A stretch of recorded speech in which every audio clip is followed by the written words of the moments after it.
I can't breathe. He can't breathe. She can't breathe. They can't breathe. We can't breathe.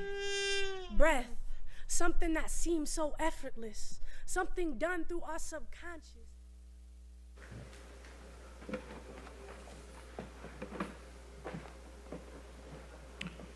Good afternoon. I'm Darren Jaram, Chairman of the Albert C. Pierre Community Service Center.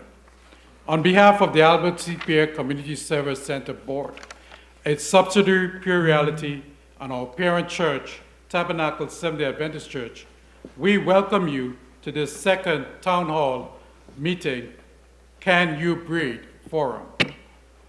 This forum is so fitting, being on Juneteenth, the day to commemorate the freedom of African slaves in this country.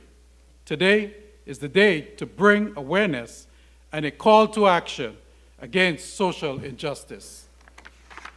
Can You Breathe is one of the many topics Pure Reality will address in the coming months leading up to its Pure Reality retreat on March 18th to the 20th, 2022. Let us pray. Our Father, we have gathered here today to discuss the issue of social injustice, which has injected itself into our communities. We ask you to give us an extra portion of your blessings as our leaders on this panel address the issues of social injustice within our community and nation. Dear Lord, we ask you to touch our nation, state, country, county, municipality, law enforcement, school, and church leaders' heart to make a stand against injustice everywhere. We ask that you continue to strengthen, guide, protect, and bless each of our panelists here today. Dear Lord, most of all, we ask you to be with everyone who is listening or viewing this meeting. May their hearts will be touched by you. May each person leave here with a continued purpose and direction to a better society or environment and prepare for your soon return. Amen. Amen.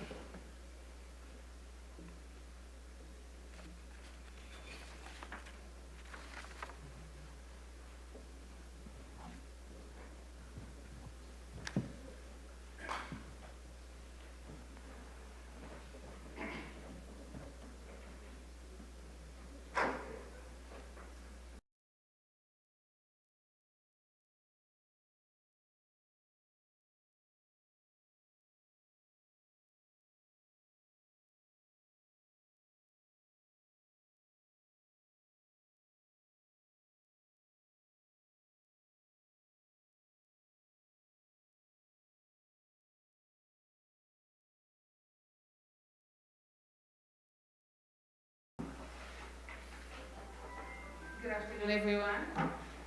Good afternoon. Okay. It is with great pleasure that I welcome you here at our Tabernacle and Pure Reality Forum. We are excited to be discussing this topic. It's been a year since the last catastrophic death happened, or the one that we most know about. And it is important for us to come to grip with what's going on and to be able to find a solution that is viable for all parties, where we all feel safe in our country. And I'm the mother of a black man, and I can tell you that I live in fear for his life every day. And it's not fair, because this country promises safety and security and prosperity for every one of its citizens. And it seems like our black citizens, or black and brown men, are not part of the group that is intended to be successful. And so we are very thankful for you being here. It is my pleasure now to give the microphone to Mr. Eric Perez, who has been an avid supporter of Pure Reality and our programs, and we are very, very grateful for your assistance and your participation. And I will let you introduce your panel. Thank you very much. Thank you. Thank you. As Ms. Dembois explained, I am Eric Pettis. I am the host of the Chief Jimmy Brown Show on WMBM 1490 AM. I also wear several other hats. I am a financial planner, business consultant on Pettis & Dawkins Financial Group, as well as a few other things. But I first want to go to our first panelist to introduce himself and tell us everyone a little bit about himself, and that is the man of the house here, the leader of Tabernacle SDA, Seventh-day Adventist Church, Pastor Garth Dotton. Well, welcome each and every one of you, and thank you so much for having me on this panel. I am the least of these. I count myself to be the least of these when I look at all these heavyweights on this panel here this afternoon. And so I am just honored to be here with each and every one of you to be able to share a bit of the experience of being a part of the church and in the community. And that I'm an advocate for our community, and I speak as a person who is a leader in the church. And not only of Tabernacle, but recently I've been in the West Coast, pastored in the West Coast in Canada, so I bring a well-rounded, I think, type of ministry that has seen a lot of the cross-cultural, multicultural, different nationality and multi-ethnic type of belief. And so coming here to Miami is certainly a new experience, but one in which I embrace and looking forward to being able to connect with each and every one of you to be able to strengthen our community together. Thank you. Next, we'll introduce Deputy Chief Timothy Belcher from Lauderhill Police Department. Tell us a little bit about yourself. Yes, thank you for having me. This is a great forum. And I know we have these across the nation, in and out of churches or other businesses and organizations as far as putting on panels of this nature. But I grew up in Miami-Dade County, graduated from Northwestern Senior High School in 1986. I was able to go to college in West Virginia, where I graduated with my undergraduate degree, and then I came out and started my police career in 1992 at North Miami Police Department, where I did 27 years there. I had the opportunity now and been blessed to be given a position as deputy chief at Lauderhill Police Department, where I started in 2020 of April. So I'm here just shy over a year now, and really enjoying myself. I really learned a lot and really trying to blend into that community now to start making a difference like we did in North Miami and also across Dade County. So we're just looking to blend and partner up with the agencies and the organizations in Broward County to start making a difference also, and also build a relationship within our police department to have a good relationship with the community and vice versa with the community, with the police officers also. So thank you again for having me here. I really enjoy this because I do this so many times and stuff, and sometimes you pause a lot, you know, when you're talking on the go and on the run. A lot of times I speak to a lot of young people, being part of the 5,000 Role Models of Excellence Project, and just guiding them and directing them to go in the right direction. And we do the same thing in Lauderhill also, where we go out to the parks, go up to the convenience stores where people are hanging out, and we're trying to break bread with those individuals, people who don't believe in the police or who don't have a great relationship with the police. And I try to go in and try to change that mindset of our people as far as who hang in those places and stuff, and also get the officers to understand that just by getting out, waving, speaking, having brief conversation with individuals and stuff will make a whole difference, a big difference in our communities and stuff with the relationship between the police and the youth. Thank you, thank you. Next we have State Representative, House District 117, Kevin Chambliss, coming all the way from down south. Greetings,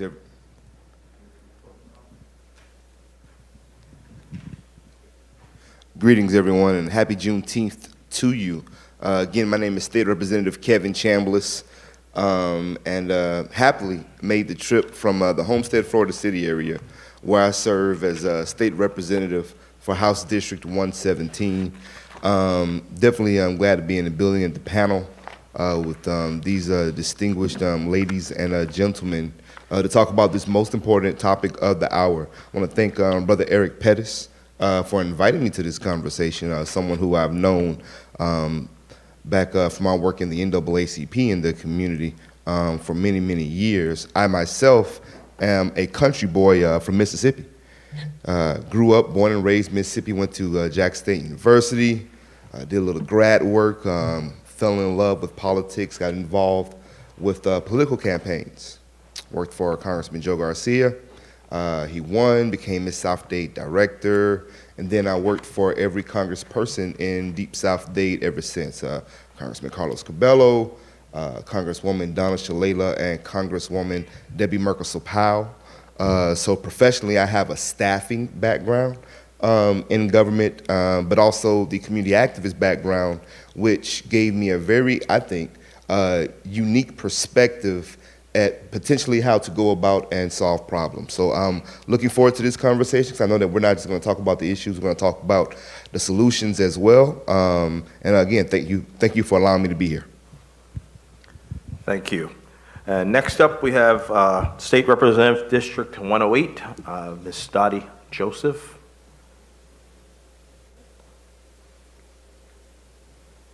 Good evening, everyone. Bonsoir. Buenas noches. I am State Representative Dottie Joseph, and I proudly represent Florida House District 108. Like the Deputy Chief on the end there, I'm homegrown. I'm a daughter of this community. I was actually born in Haiti and left when I was 3, but I still claim it. Can I do that? Is that all right? All right, I still claim it. I went to public schools all throughout in Liberty City, Little Haiti Design District. Like, this is home turf for me. Studied hard. Had the opportunity to graduate from Yale University and Georgetown University Law Center. From there, my passion was basically just civil rights and human rights. So while I was in law school, a lot of my friends are out making big bucks at the fancy firms. I was out doing the Lord's work, working with the United Nations High Commissioner for Refugees in Egypt, the U.S. Department of Justice's Civil Rights Division, the National Lawyers Committee for Civil Rights, and I can go on, but you get the general idea. Graduated, clerked for a judge, a federal judge in DC, and litigated class actions to combat employment discrimination all around the United States. Some of those cases went all the way up to the Supreme Court, and I unapologetically kicked butt. Came back home to serve, became the first Black attorney to work at the City of North Miami Beach, assistant deputy and interim city attorney, and then somehow got finagled into running for this position in the Florida legislature. And I say finagled, I kind of say that tongue in cheek. I stopped running from a calling to just serve and serve in the best way that I could. So that is me. Thank you, thank you. And then next up, we will have Terrence Jones, the founder of the Total Justice Project, Inc. Thank you, Eric. Thank you for having me here. My name is Terrence Jones. I'm the founder and executive director for Total Justice Project. I started the nonprofit organization after I got a man out named Elmer Daniels out of prison who spent 39 years in prison for a crime he didn't commit. When I got him out, he's the first person to ever be exonerated from the State Attorney General's office in the state of Delaware. Oh, thank you. I also recently did the investigation to help a guy named Eric Riddick get out of prison after 30 years. If you had young people in the audience that followed Jay-Z and Meek Mills, they've been Instagramming it and talking about him getting out. It was on Good Morning America and MSNBC and throughout, the nation as far as getting this young man out who my investigation proved that he could not have committed the murder that he was accused of. And the cover-up in it was, just outrageous from the Philadelphia District Attorney's Office and the Philadelphia Police Department. The reason why I mention that is because I'm a former highly decorated Philadelphia police officer, and I helped get 2 officers locked up in Philadelphia.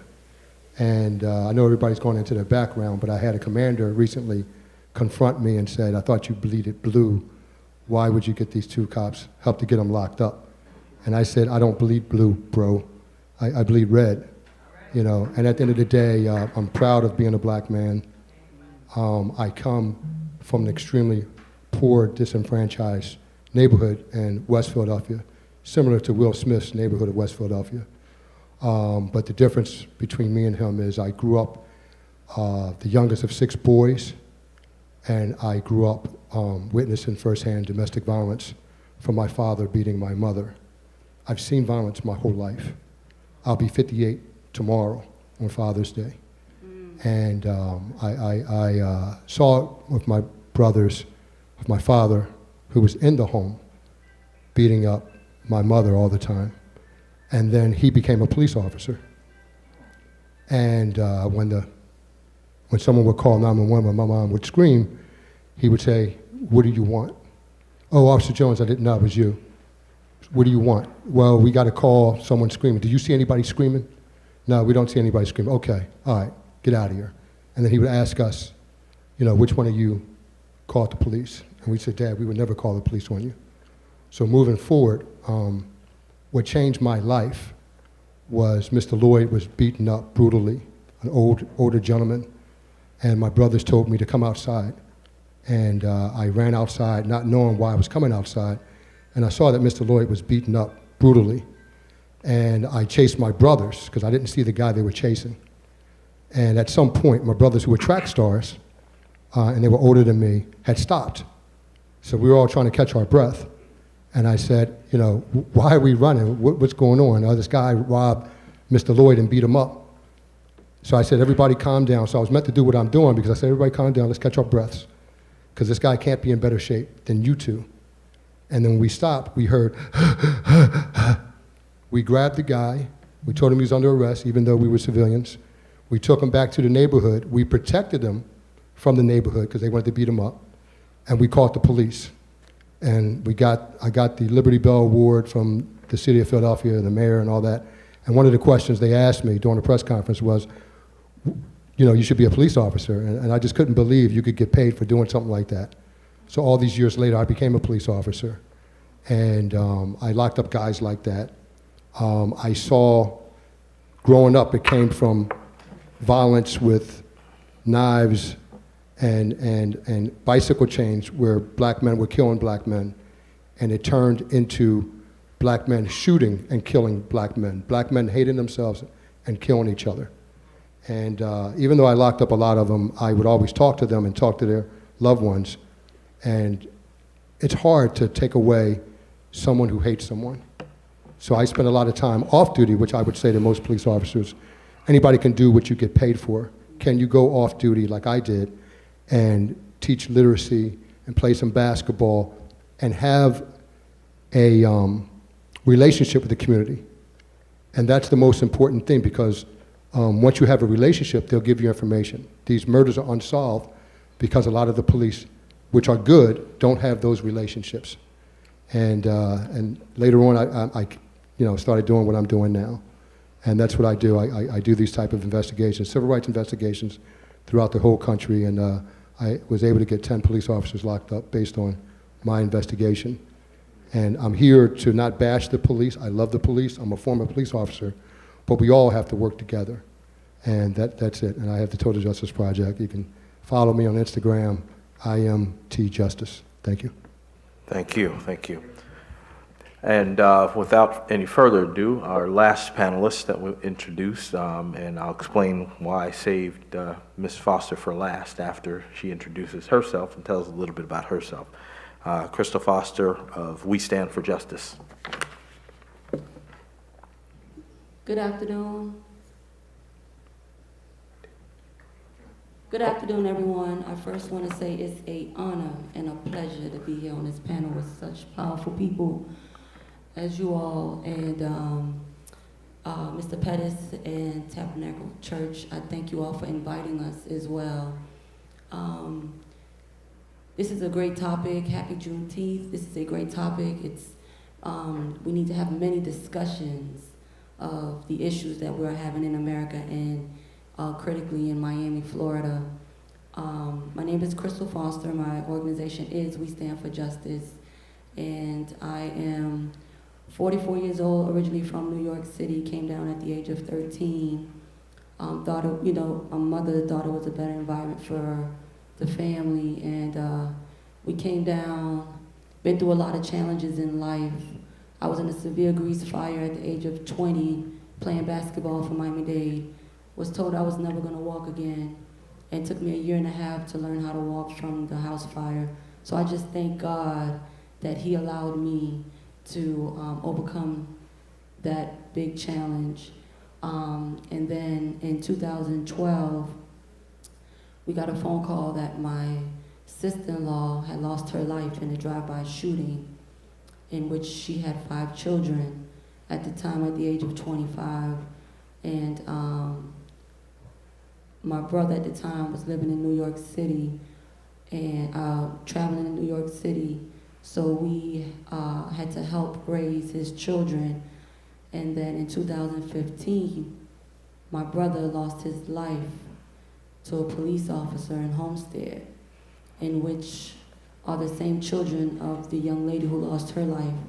So we are currently raising 6 children with no mother and no father. And we know firsthand what it is to live in an injustice system. We know firsthand what it is to see code of silence, the challenges that we see in Miami and in America. The officer that murdered my brother, Edward Foster III, had killed 3 people and shot 6 people in less than 10 years. He was promoted 1 month after his death in the city of Homestead. And my challenge is to ensure and serve and make sure that we do get justice for my brother, and not just for my brother, but for other families as well. I also was able to get, in with the help of social media, Mr. Chamberlain and so many people, to get body cameras on these officers in Homestead. So I think that was one of the biggest victories that we have accomplished together. And when I say we, that's why I founded my organization a month ago. We stand for justice, because it's not it's not a one person that can get justice. It takes a village to raise children, and it's gonna take a village to get justice. So I feel like standing on this panel together in unity, we could definitely make a change in Florida and definitely in America. And again, I want to thank you all for allowing me to be here. Thank you. And I apologize, I've been remiss. I missed one of my favorite politicians on our panel, and that is Mr. Pizzo, Jason Pizzo of District 38, State Senator. Please introduce yourself and accept my apology. I won't blame it on anybody up there that maybe miss you, but it's as it should be. Pastor called me chubby before when he did the introductions, when he said all these heavyweights up here. But I'm working on it, Pastor. I'm working on it. Welcome to the district. No, I'm on the eve of Father's Day. I'm proudly the father of 14-year-old identical twin boys who are my lens and my inspiration. I'm the mediocre husband of April of many years. I need to work more at that. But I sort of fell into this role, kind of like what Rep. Joseph was saying. I came down here in Miami in 2007 to go to law school. No intention of being a lawyer, no intention of taking the bar, and criminal procedures just sort of clicked. And ended up becoming a prosecutor here in Miami-Dade County. And it wasn't long before judges in the courtroom would say, well, Mr. Pizzo, if you don't like the law, then you should go to Tallahassee and change it. And after standing over the bodies of dead children and shooting victims and starting a gun violence task force primarily dealing with the shootings and homicides of juveniles, I said, okay. So even though we are in a hyper-partisan atmosphere in Tallahassee, the House and the Senate both controlled by Republicans, like 60% of America, 30 of 50 states, I was proudly named the chairman of criminal justice in the Senate, which is kind of a big deal. And to be able to introduce and really tailor to specific and selfishly narrow measures that will benefit our community, which will seek to remedy and cure many issues that we have that are rather unique, tragically unique, and not to be coupled together with the great majority of geography elsewhere in Florida. We have very specific and very unique situations here in Miami-Dade County. And it's my passion. This is supposed to be a part-time legislature that Representative Joseph and I joke about all the time, but it's like raising kids. If you do it right, it's a full-time job. And so I proudly represent 560,000 constituents in 15 cities and parts of unincorporated Dade. I get up every morning as early as possible, go to bed as late as possible, loving my job, because it's not a job. And I don't come from any sort of legacy. I don't have any uncles or aunts or parents, whatever, that were in politics. The last time I held an elected position was senior class president in high school. But that gives me a certain freedom. I'm known to say what's on my mind all the time, and you know where you stand with me, and there is a certain freedom of being able to say it. Sometimes those truths are uncomfortable. Sometimes they're just directed to be tough love measures, but I think they're absolutely necessary. And what I continue to see, which pains me each and every single day, whether it's on the news or in person, is this sentiment amongst kids that don't value their own life. And if they don't love themselves, if there's no one or nothing to make proud of them, they're not expected to value anybody else's. And that's what we need to get to. So you have a tall task at hand, Pastor. And welcome to the community, and I'm happy to be here. Thanks for having me. Thank you, thank you. So, you may applaud all the panelists. All right, so now we get to the good stuff. So, a few things of note or order. We want to make sure that we keep our answers, our questions pointed, direct, succinct answers. We want to limit our answers to 1 to 2 minutes at the most. We want to make sure that we have an opportunity to flush out the diversity of thought from this panel. As we see, we have various different types of people on the panel, so the things that we want to get to our audience are going to be how we feel about the attack on our voters' rights. We want to flush out whether or not we have, as the panel's called the Can You Breathe Town Hall, want to talk about whether or not we can relax now that the George Floyd case is over and that there was a conviction of Derek Chauvin in the case. We also want to flush out what we can do about accountability from the police standpoint, what we can do about the voter suppression tactics, and we also want to flush out what the church's role and the church membership's role is in social activism and awareness. And those are kind of some of the things that we've been asked to focus on in this panel. So that's what most of my questions to the panel are going to be about. All right. So with that said, I think I'm going to start with the political arena. And since I was got to Mr. Pizzo last, I'm going to give you the first crack at it, okay? Please describe to the community how bills like the bill that's set up to change our voting rights, how that process goes between state Senate bill and House bill. Kind of explain that process so that our viewers and listeners can understand how that works.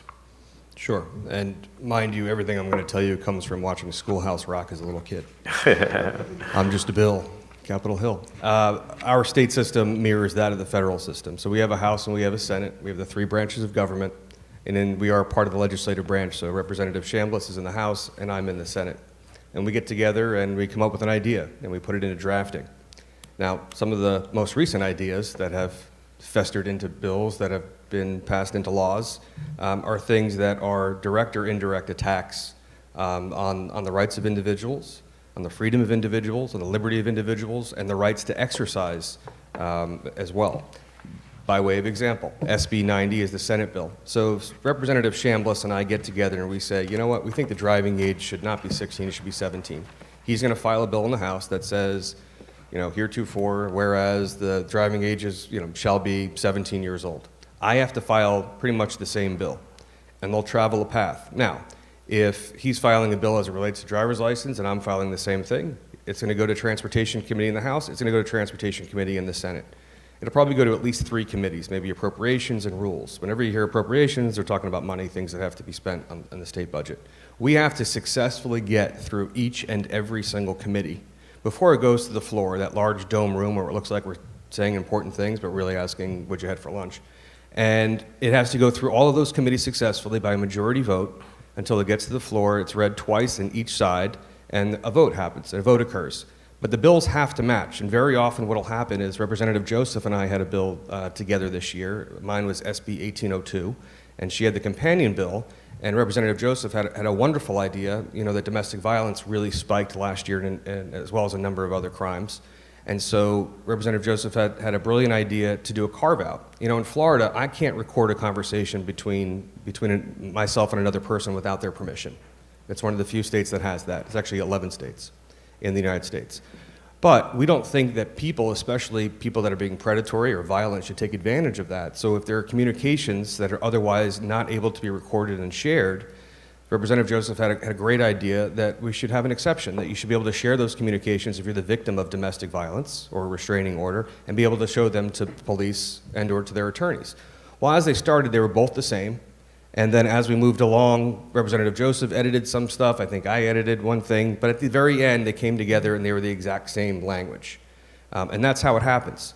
But I'm sure we're going to get into it. A number of the bills that you saw in the news or you read about in the paper have nothing to do with improving the quality of your life or your family or certainly your neighborhood or any of those rights that we say we hold so dear.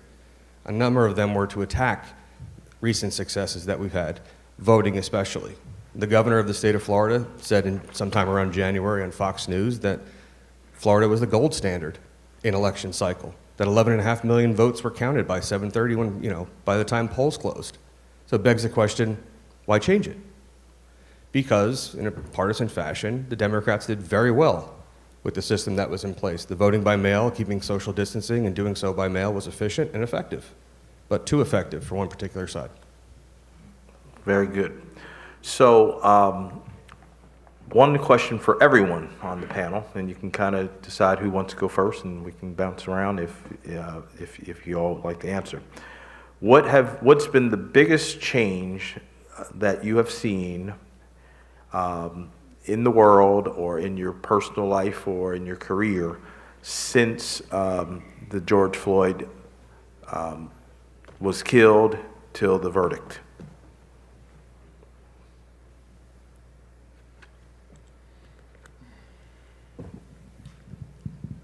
Good. Deputy Chief Belcher. Well, I can say there's been a lot more of these panels all over the place where we've been talking about and collaborating and trying to bring up ideas of, yes, we got past that point, but we're still not in the clear. We still have work to do as a community. And just like I tell people in the community or whether I tell the politicians, it's not just the police, it's everybody. It's the parents, it's the politicians, it's the teachers. Everybody needs to be involved with this to connect with our young people, to educate them, but also educate the law enforcement officers who are going out there dealing with our young people to make sure that they're doing what they're supposed to do and they're acting and responding the right way, respectfully, with integrity when they're dealing with individuals and stuff. And if they have to take action, they take action.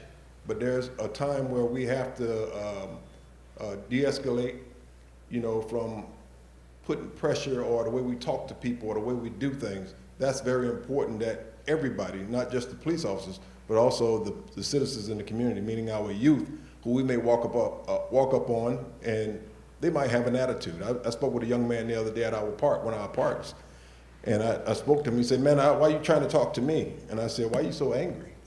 And so after a while, he was with a group of guys, and they caused a disturbance out to the park, but he was with a group of guys to where I was able to pull him aside.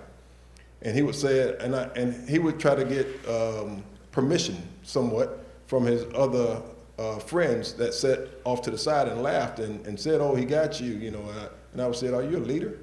And he's like, "Yeah, I'm a leader." I said, "Why you keep trying to get approval from them to talk to me?" I said, "Look at me."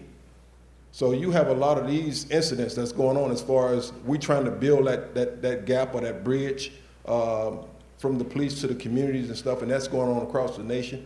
We see a lot of the marchings going on, Black Lives Matter going on, but it's been a big change in those areas as far as politically and also socially, as far as the things that we're trying to do to better things in America and across the nation, in our cities, in our districts. So that's been a lot as far as what I've been noticing. But one thing I could also say is that we had an uptick, and I know we had COVID last year, 2020.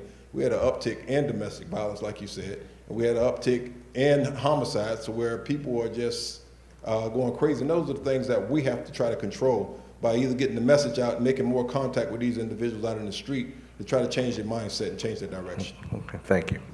All right, go ahead, Crystal. So I can double back off of Deputy Chief Belcher. I totally agree with what he's saying, because we see so many similar cases, but not the same results. So that was definitely a victory that we saw in America with George Floyd. However, there's so much more work that needs to be done.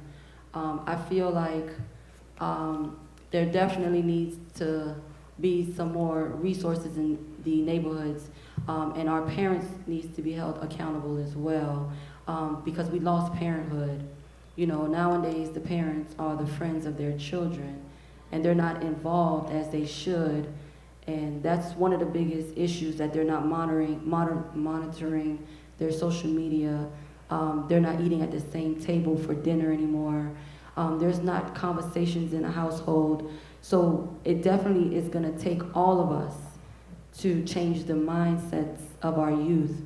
I see and I help a lot of parents. We've had so many shootings on the gun violence in Florida, and with the police accountability, it comes from let me separate, with the gun violence with the youth in our community, it comes from depression, lack of love in the household.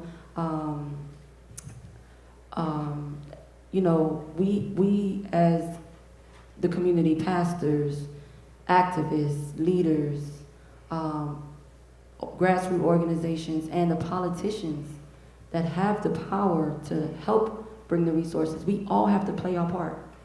We all have to be involved. And with the George Floyd case, I just think that we need to really have more accountability and transparency on all levels. So, like I said, you know, there's more work that needs to be done. We are definitely in a very critical state of an emergency in Florida and Miami. And as he spoke with COVID, depression, no one's talking about mental illness, mental health. That's one of the biggest issues with COVID. Everyone is in depression. There's no finances. Again, there's so many levels and issues going around America in our city. But for myself, I just we need to have more accountability and transparency and the right policing in our city. Not just any police. Yes, you could bring police into the city to resolve and minimize shootings. But when it comes to police accountability, we need to have policing to go back into the neighborhood and get to know the neighbors. Let the neighbors get to know the neighbors. Because when I was growing up, I was never allowed in the room with adults when they were speaking. And that's the issue we are having now. So when we get to that level, we will definitely see a change in our city. Okay. All right. Another one for what's the biggest change you've seen since Floyd? Okay, good. Representative Chambliss. Yeah, so it's a couple of things. One, I got a call from someone who, when I was in grad school, that I knew from back like 2006, 2007, during this time. But they didn't call me. They caught me on Facebook, you know, because I'm running for office. I was easy to find. And it was a letter of apology. White young lady, DeKalb County, Illinois is a majority white county. Mm-hmm. I was in grad school there. And a lot of, you know, like the black people are the black students for the most part, and a couple of community members, we were the minority there. And she sent me this heartfelt Facebook message apologizing. Not for what was going on currently. She apologized for not believing me when I told her that was going on when I was in grad school back in 2006, 2007.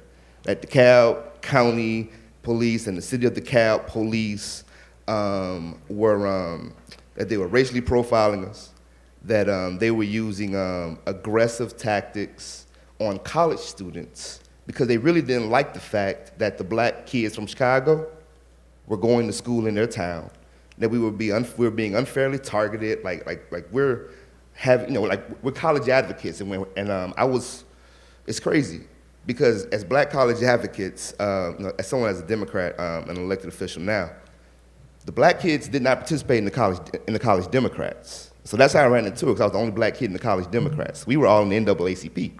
Right. And I was telling her that this was going on then. And so years, almost a decade later, she sent me an apology through faith. Hadn't talked to her since I left DeKalb County in 2009. But she was apologizing because she didn't believe me. She thought I was overreacting and that I was making a big deal out of it and that I was over-dramatizing the problem. And so that happened during that. So that's thing one. Thing two is, I'm also, I played, high school sports like many of us. But I played them in Deep South, right? And I was playing high school and middle school football in the era where, you were treated like cattle, right? Like, you've heard the SEC type stories of they don't want you to talk about politics. They don't, they want to keep that out of there. They didn't even want me to talk about church because my coach was, it made him feel bad when I talked about God on the football team. I saw from our professional athletes a different level of movement in group. I remember when we were talking about Michael Jordan, and Michael Jordan would say, well, remember the old quote when they were asking him to get involved in politics in North Carolina, and he said, well, Republicans buy shoes too. So he wasn't.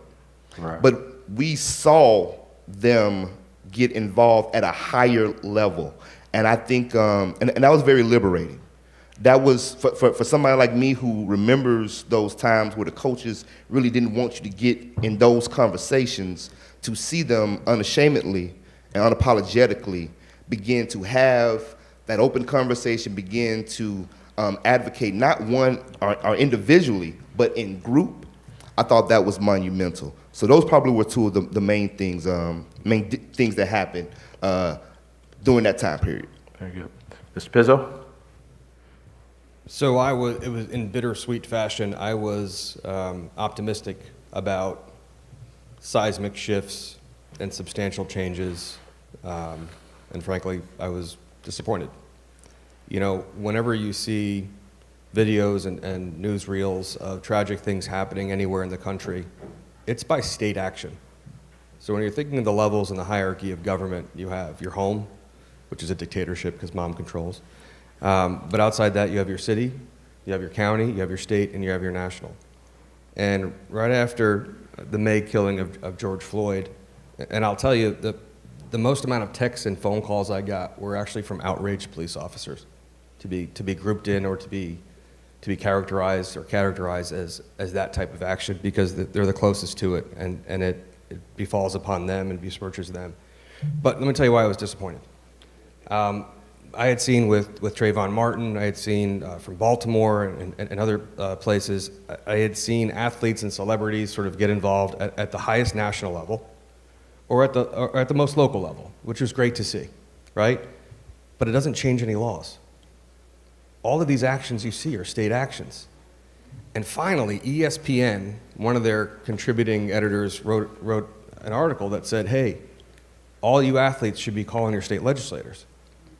And we forwarded that to the Dolphins, and I got together with my buddy from the other side, Senator Jeff Brandis, and he did the same thing in Tampa with hockey teams and football teams, the Buccaneers, and they were super excited. And the Dolphins called and they said, listen, we got 14 players right now that have formed their own group that want to get something done, that insists on getting something done and making changes. And it was a really excited, great conversation to begin with. We wanted to include them sort of in a panel on drafting new bills, and then it just sort of withered out. When you see athletes from taking a knee to wearing a hoodie to making statements to posting things, that doesn't change, doesn't affect, and doesn't touch those bills that create either the allowance, the allocation of, or the restriction of certain behavior unless it goes through the state legislature. All of that is state action. And I guess this is sort of a marketing pitch for the job that we do, but everything that sort of controls your life is a result of a statute. And that's where the attention needs to go. And insofar as you have that communication, that's where it needs to go. Very good, thank you. Representative Joseph? So I'm going to tie in a couple of the comments made so far. As far as the biggest change since George Floyd, I think in our generation, in our generation, my mic, just kidding. What happened to my mic? I don't know. Mic check. There we go. All right. Yeah, I missed nothing. It's the lead up. So the biggest thing that has changed since George Floyd's murder is part of what Representative Chambliss alluded to, is the inability of certain people to hide from, deny, and ignore the realities of structural racism in our criminal justice system and police brutality in general. You know, it's one thing to kind of see it in passing, but there was something about those 8 or 9 minutes and letting it sink in and processing it in that moment, that the world could not hide from it anymore. Between what kicked off in these United States and worldwide, we felt that sentiment of a need for change.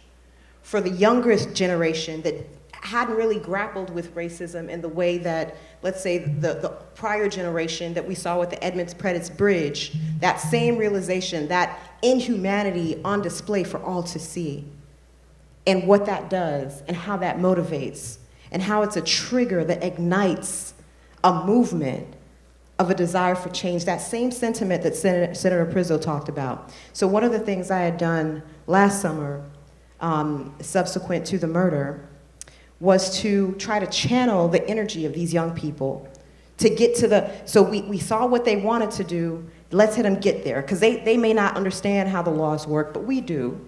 So what do? So I convened a Black Lives Matter roundtable of over 50 organizations between Miami-Dade and Broward County, including law enforcement at the table, from the NAACP to Black Lives Matter to Dream Defenders, you name them, in our community, they were at the table. And the goal was to have them, to center them into the policy making. Congresswoman Ayanna Pressley has a comment that she makes, which is the people closest to the pain should be closest to the policy making. And you got to repeat that, please. The people closest to the pain need to be closest to the policy making. Because George Floyd was a new realization for a lot of people who had not felt that before. But for a lot of us in this room and a lot of us watching this, we feel that literally every day. We know what that means. We know what that inequity feels like. We know it.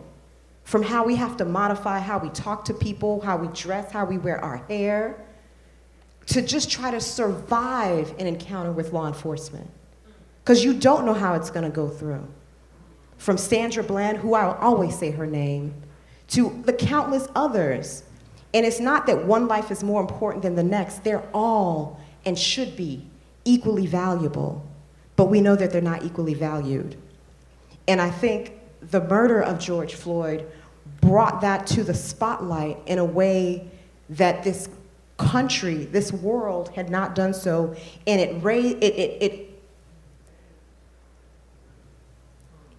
it sparked a lot of things inside of us that go beyond just that interaction. And when you have that, what do you do with that to harness that energy? Well, we tried with some criminal justice reform and the Florida legislature. Now, we did ultimately come up with some criminal justice reform that included training around a duty to intervene. So when you see a law enforcement officer doing something that they shouldn't, that the law enforcement officer also has a duty to intervene. That included a duty to render medical aid. So remember in the George Floyd murder trial, how the paramedic was talking about how she wanted to intervene and render aid? Well, now there's a duty to do that. And a whole bunch of other things that we included, a minimum age of arrest. You know, we talk about the school of prison pipeline. It's not the age that we wanted, but we got it at least 7. Now, you laugh, but this is a big deal in a Republican-dominated legislature with a governor who at the same time, so while we were trying to harness this thing for positive energy, we got a governor who decided he wanted to use that to come up with the anti-protest bill. And we call it HB1, which is really Hate Bill 1, where now he empowers people to run over protesters. So if you remember Heather Heyer back in Charlottesville, and this white terrorist supremacist ran her over, instead of protecting that victim, these folks decided they wanted to empower people to run people over. Ain't that something? I'm gonna just stop right there because I'm getting mad just thinking about it. But what the dance that we dance in Tallahassee, where we are right now, is trying to find those areas where we can find bipartisan agreement, because we have no choice, because we don't have the numbers. And I'm not trying to, and you asked earlier about what can the church do and how do you get involved. And I'll just say this, and I'll keep saying it because I'm a daughter of a pastor and I come from a long line of faith-filled people. Faith without works is, I'm gonna say it again, faith without works is, so you can be so heavenly minded that you're no earthly good. You need to figure out how you are going to engage. You need to be the hands and feet. That's on us. When he left, and he left the Holy Spirit for us to do greater things, that's what he was talking about. So wherever you're planted, whatever your skill set is, your time, talent, your treasures, that's what you have to invest in the community. And the thing that burdens your heart, the thing that gets you riled up, the thing that makes your skin crawl, that's part of your calling. What are you doing with it? Wow.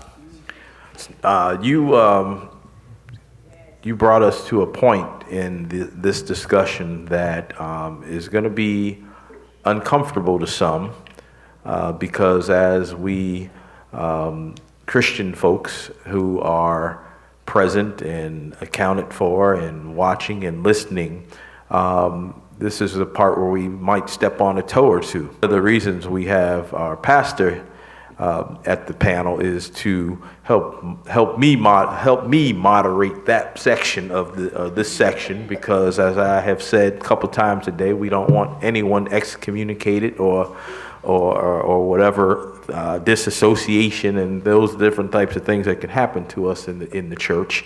So he's going to be responsible for leading us down this path. But as we go into what is the responsibility and the role of the church and its membership in social activism, in community activism. I think that a lot of times we just want to come to church to preach or hear preaching, singing, and we want to be more concerned about what's within the walls or what's within our campus, while all these things are happening around us. And so the question is to you, Pastor, and I think it's important, as I read your bio, that you've worked on the West Coast of the United States. You've also ministered and pastored in Canada, which is our closest neighbor, or one of our closest neighboring countries. Can you help us understand what you've seen differently as it relates to social injustice in those areas, and how it's handled differently, and what you personally feel and have experienced in ministry as it is guiding your church? Thank you so much. And not to put you on the spot. Okay. Oh no. It's perfectly fine. Okay. At this point, the role of the church. You also reflected on George Floyd, and that incident, like many individuals who watched the video, I had a burning desire, a conviction, not to sit silent, not to sit in a padded pew and feel comfortable, while a black man and other black men and women are gunned down or killed or have a knee on our necks. I remembered now I was in Portland, Oregon before transitioning over to Miami. And Portland has been in the news quite a bit because of the rowdy protests. One of those protests, I remember for weeks upon weeks of protesting in the streets of Portland. We were downtown Portland, and we blocked a bridge, one of those bridges downtown. And we were lying down face first on the bridge in Portland, stopping traffic, of course, and the police officers. Did you say we? When I say we, No, I'm just trying to clarify. You personally, pastor of Tabernacle SDA Church, was laying down on a bridge, stopping traffic? yes. Okay. When I say Can we say amen to that, please? By the way, that would be illegal under the new law. Under the new law, that's illegal. But I was in Portland, so it's legal. and here, if it happens, I think the members here will bail you out if you should do that again. and if it happens here again, then I'll break the law. So I'm sorry. Now here is just my part in the conviction part. Lying down in the street for over 9 minutes has an effect on you. And to see the length of time that this man was under the knee of someone, that has an effect on you. Mm-hmm. In fact, there was not a dry eye in the entire bridge. Now, we're talking thousands of people. When we first started, when we were standing at the starting line of this protest, it was just a few of us. In fact, there were not a whole lot of people from the church. There was only myself and another pastor standing at the front of this line with about 50 people. And I'm sorry if I get more emotional about it, because I was hoping there'll be more people. And we stood there because of the death of someone and realized that a lot of people from the church was absent. And as we continued to march, more people joined.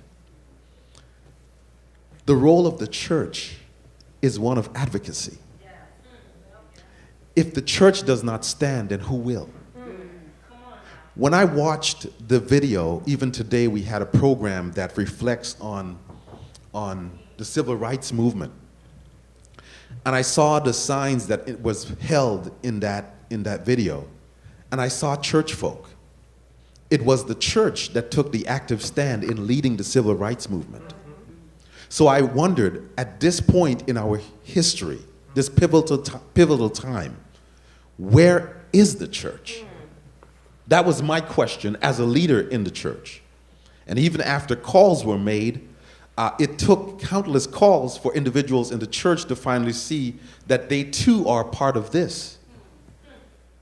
And finally, I was amazed to see so many more, not all, mind you, that came out and were also advocates. We had many nights of protest, many days of protest. We marched until we ached. We lied on the street countless days asking for justice. So when you asked what is the biggest outcome that we see from George Floyd, right now I see a conviction where there never was one. I cried because I saw something that we've never seen before.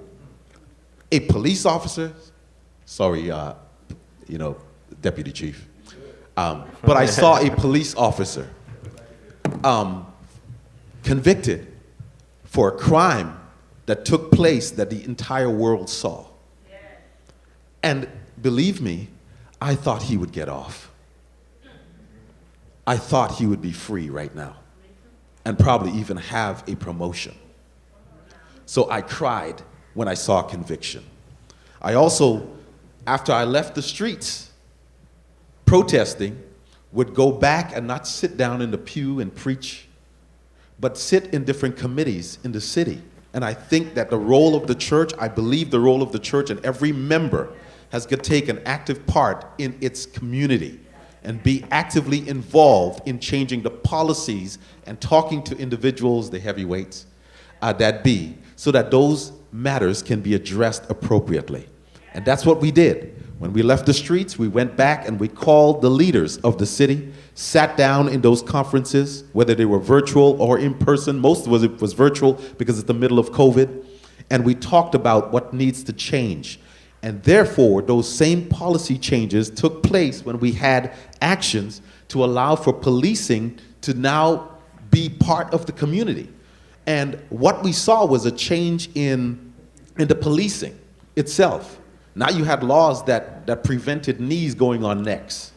Now you have laws where there is that community advocacy, where we can have that community communication between the police officers and also the community to allow for there to be that engagement. Whereas there was that disconnect before. Right. And then I don't want to take up too much more time. Well, I have to share with you, is that video ready to go yet? Okay, so while you're talking, and since you brought up George Floyd and you brought up the protest in Oregon and laying on the bridge, I've been signaling the team here to get this video up. It's a song that was called The Best I Can't Breathe Song Ever. That was created by a pastor by the name of Raymond Newton out of Memphis, Tennessee, that I know, who happened to, out of the blue, call me, and I don't know what was happening, but he told me about this song. And what's interesting is that while I'm doing this and trying to signal them to find out if it's ready while you're talking, apparently I got a missed call from him a minute ago, right? So now he doesn't know what I'm doing. He may have seen it on Facebook that we're here, but the fact that he just tried to call me a minute ago while I'm in the process of trying to get this song playing, you know, that can only be God. Okay, so if you are ready, let us roll it. New tonight, the mayor of Minneapolis is calling for criminal charges against an officer who was recorded with his knee on George Floyd's neck. In the video, you can hear Mr. Floyd saying, "I can't breathe, sir." Sir, I can't breathe. Somebody, anybody, help me, please. He better give me what I need. Mama, I love you. He had him calling on his mama, and they were so sad, about to get killed by another class member wearing a badge. And was sad how they could have stopped him, but they chose to watch. What proves the police precinct is filled with dirty and racist cops. They say that they was hired because they love to protect. But how you gonna serve the public with your knee on her neck? I guess my skin color gives you the right to kill me, because in your world, since I'm black, I'm automatically guilty. Took a human's life, it really could have been avoided. And you hear him say he couldn't breathe, but we're right about Satan voices. Your apologies, don't flush it down the toilet. Y'all kill brother after brother, and you show no remorse. And I'm praying the world hears when we speak. I can't breathe, officer, means I can't breathe.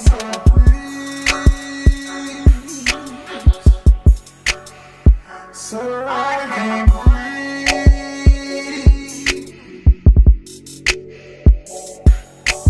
Somebody, anybody, help me, please. He better give me what I need. Eric Gunner stood outside the store with some cigarettes. They showed up without their hoods on, but still choked him to death. When he said he couldn't breathe, they must have applied pressure, cause they choked him out until there wasn't no breath in his body left. Remember Trayvon Martin, can't forget Michael Brown, in the prime of their life. Both of them was shot down. Gonna rest in peace in heaven. Visions of you when you crown. We gon' march and protest until these clowns go down. We ain't gon' stop till they stop killing our babies in the street, whether from gang violence or racist police. Mr. Chief of Police, yeah, you're sending out your finest. If you can't stop the violence, your position, you need to resign and kind of step down. If it's wrong, you can't see, but if you do, prosecute every murder in police.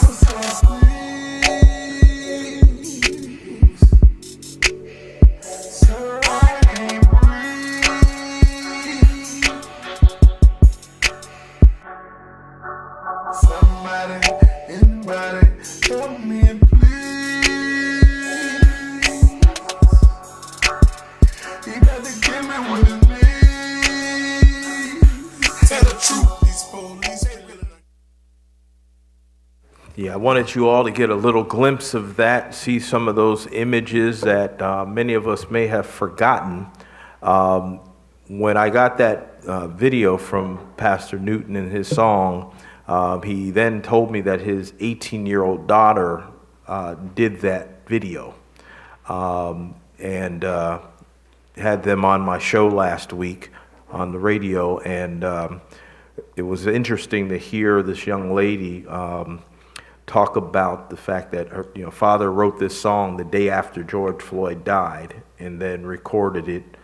She heard it and then decided that she felt that it needed to have a video, not knowing all of the stories that were depicted in there that he was speaking about in the song. She went and did the research and found all the clips, and it was an educational moment for her, because while she had known some of these stories, didn't really know what truly happened, and was able to kind of merge a young person with their father, who is a pastor who created this song, and just was very powerful. So I wanted to share that.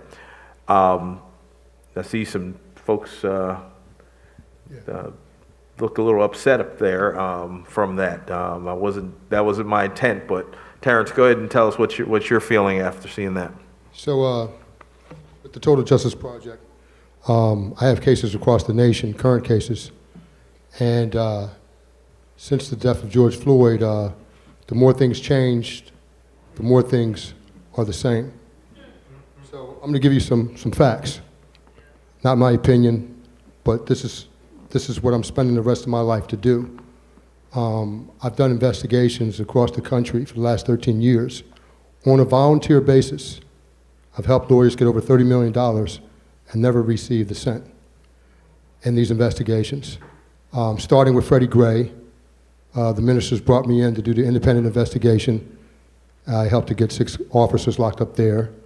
I'm a former Philadelphia police officer, as I told you earlier, helped get 2 police officers locked up in Philadelphia. Helped to get some officers locked up in New Jersey. So on January 13th of 2020, and as he drove away from the officers to a dead end, 27 feet. And when he backed up on the opposite side of the street. So like he tried to come around the officers here, and he backed up on that side of the street. And then the officers pulled their guns out and used profanity. Profanity started driving from this side of the street over to the left side of the street to go around the officer.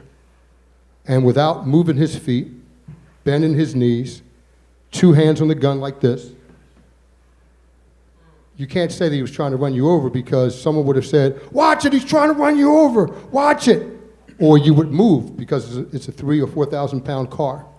As he goes around him, the officer fires 4 shots into his windshield, which didn't kill him.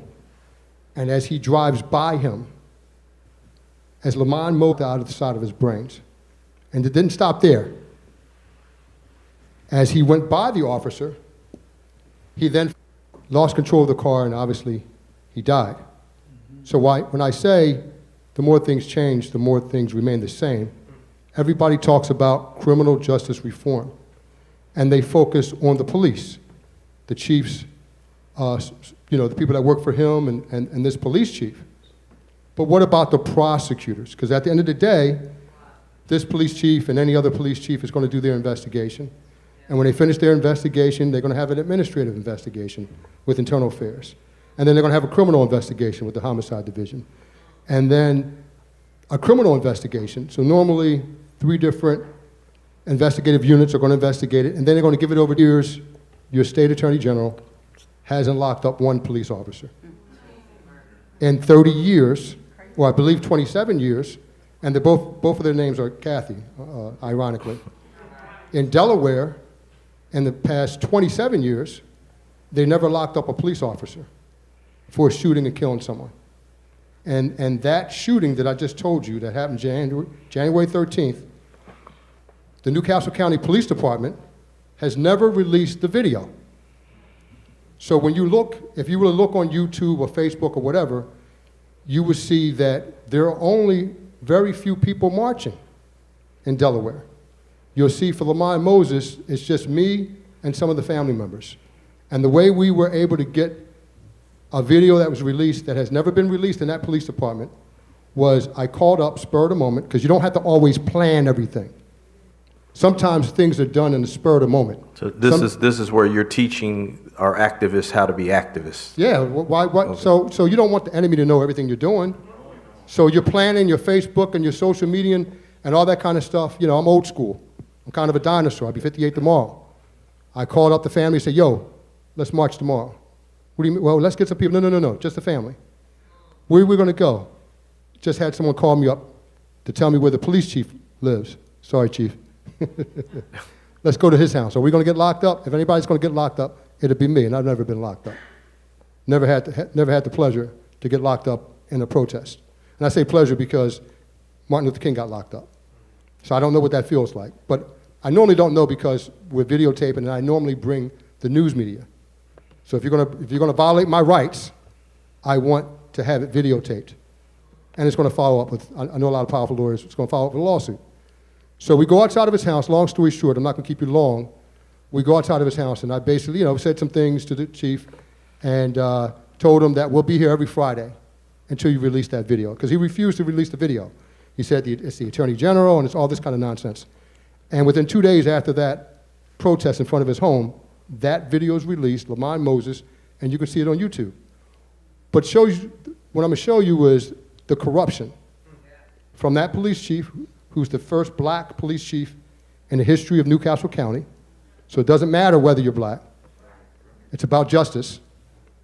What you're going to see in that video is like a 7-minute diatribe of them explaining, who Lamont Moses is and what you're about to see. Like, they don't want you to see it for yourself. The fact that he's been locked up before and his past criminal, like, what does that have to do with what happened that day?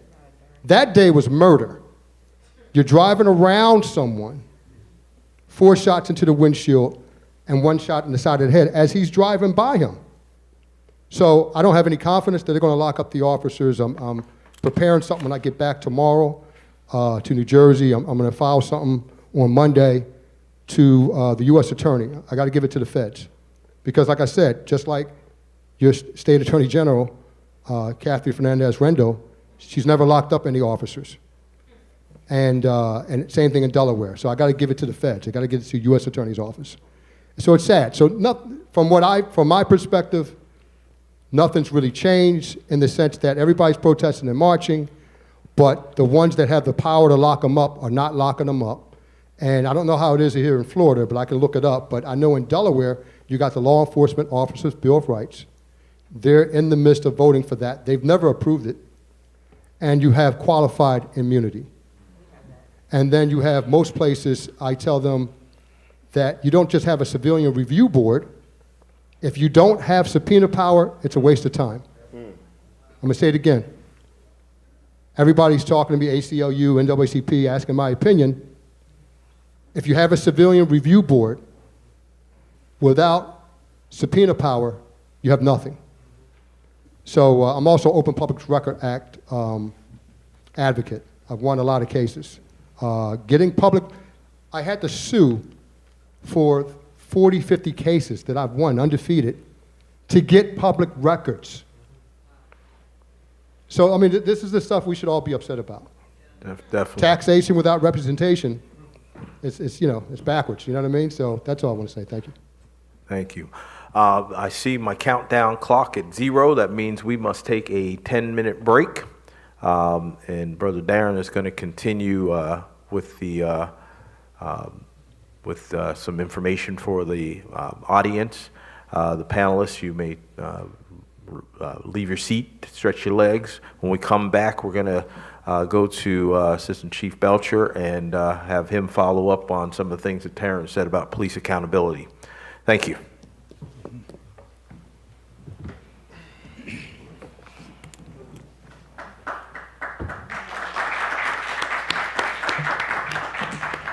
Great first round. Albert C. Pierre Community Service Center. Albert C. Pierre Community Service Center has been in existence for over 25 years and has been making an impact in this community. Albert C. Pierre Community Service Center, in its motto, it says, actions change people.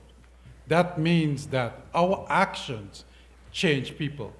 What you see here today is just a clear, defined example of what Albert C. Pierre Community Service Center does in our community here today. Another thing that Albert C. Pierre Community Service Center does is that tomorrow, Albert C. Pierce Community Service Center distributes over 150 bags of groceries to families that need it in the community to supplement their dietary needs. On Monday starts our Hope Summer Camp. This camp provides meals, academics, field trips, and lots of fun. Each child is tested before and after to monitor their progress. If you live in the area and you would like to send your child, text HOPE, H-O-P-E, to 855-539-6171. That's 855-539-6171 for an application. Next week, the Pierce Pantry and Community Service Center also will be serving 250 hot meals to the community within the area. On July 18th, the community service food distribution from 8 to 12 p.m. will be doing a COVID-19 vaccination to anyone who wants it, and no registration is required. You just walk up and you will be able to be vaccinated. In 2 months, ACP will be opening up its Vision Care Center geared to serve the underserved in our community. This is providing eye screening and eye care to individuals in our community who cannot afford to pay the lofty prices for vision care. On September 11th, 2021, Pure Reality hosts its day conference, and on March 18th to the 20th, 2022, Pure Reality hosted its 16th youth retreat at Camp Colaqua. This is a program that educates teens and youths about the dangers and of an unguarded lifestyle. These are just some of the programs that are sponsored and held under Albert C. Pierre Community Service Center. It is the vision and the commitment of the Tabernacle Church members that saw the need in this community and throughout South Florida that empowered the Albert C. Pierre Community Service Center to take action because they believe that our action changed lives. I encourage you to support this Albert C. Pierre Community Service Center by your donations and supporting the programs that it also holds. I also encourages you to support the Tabernacle Church as it continues to make a dent and make a hit in our community, because at Tabernacle, ministry is a way of life. I thank you, and we look forward to the second part of this programming. Thank you.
Is it really not enough when you go to Great Spot?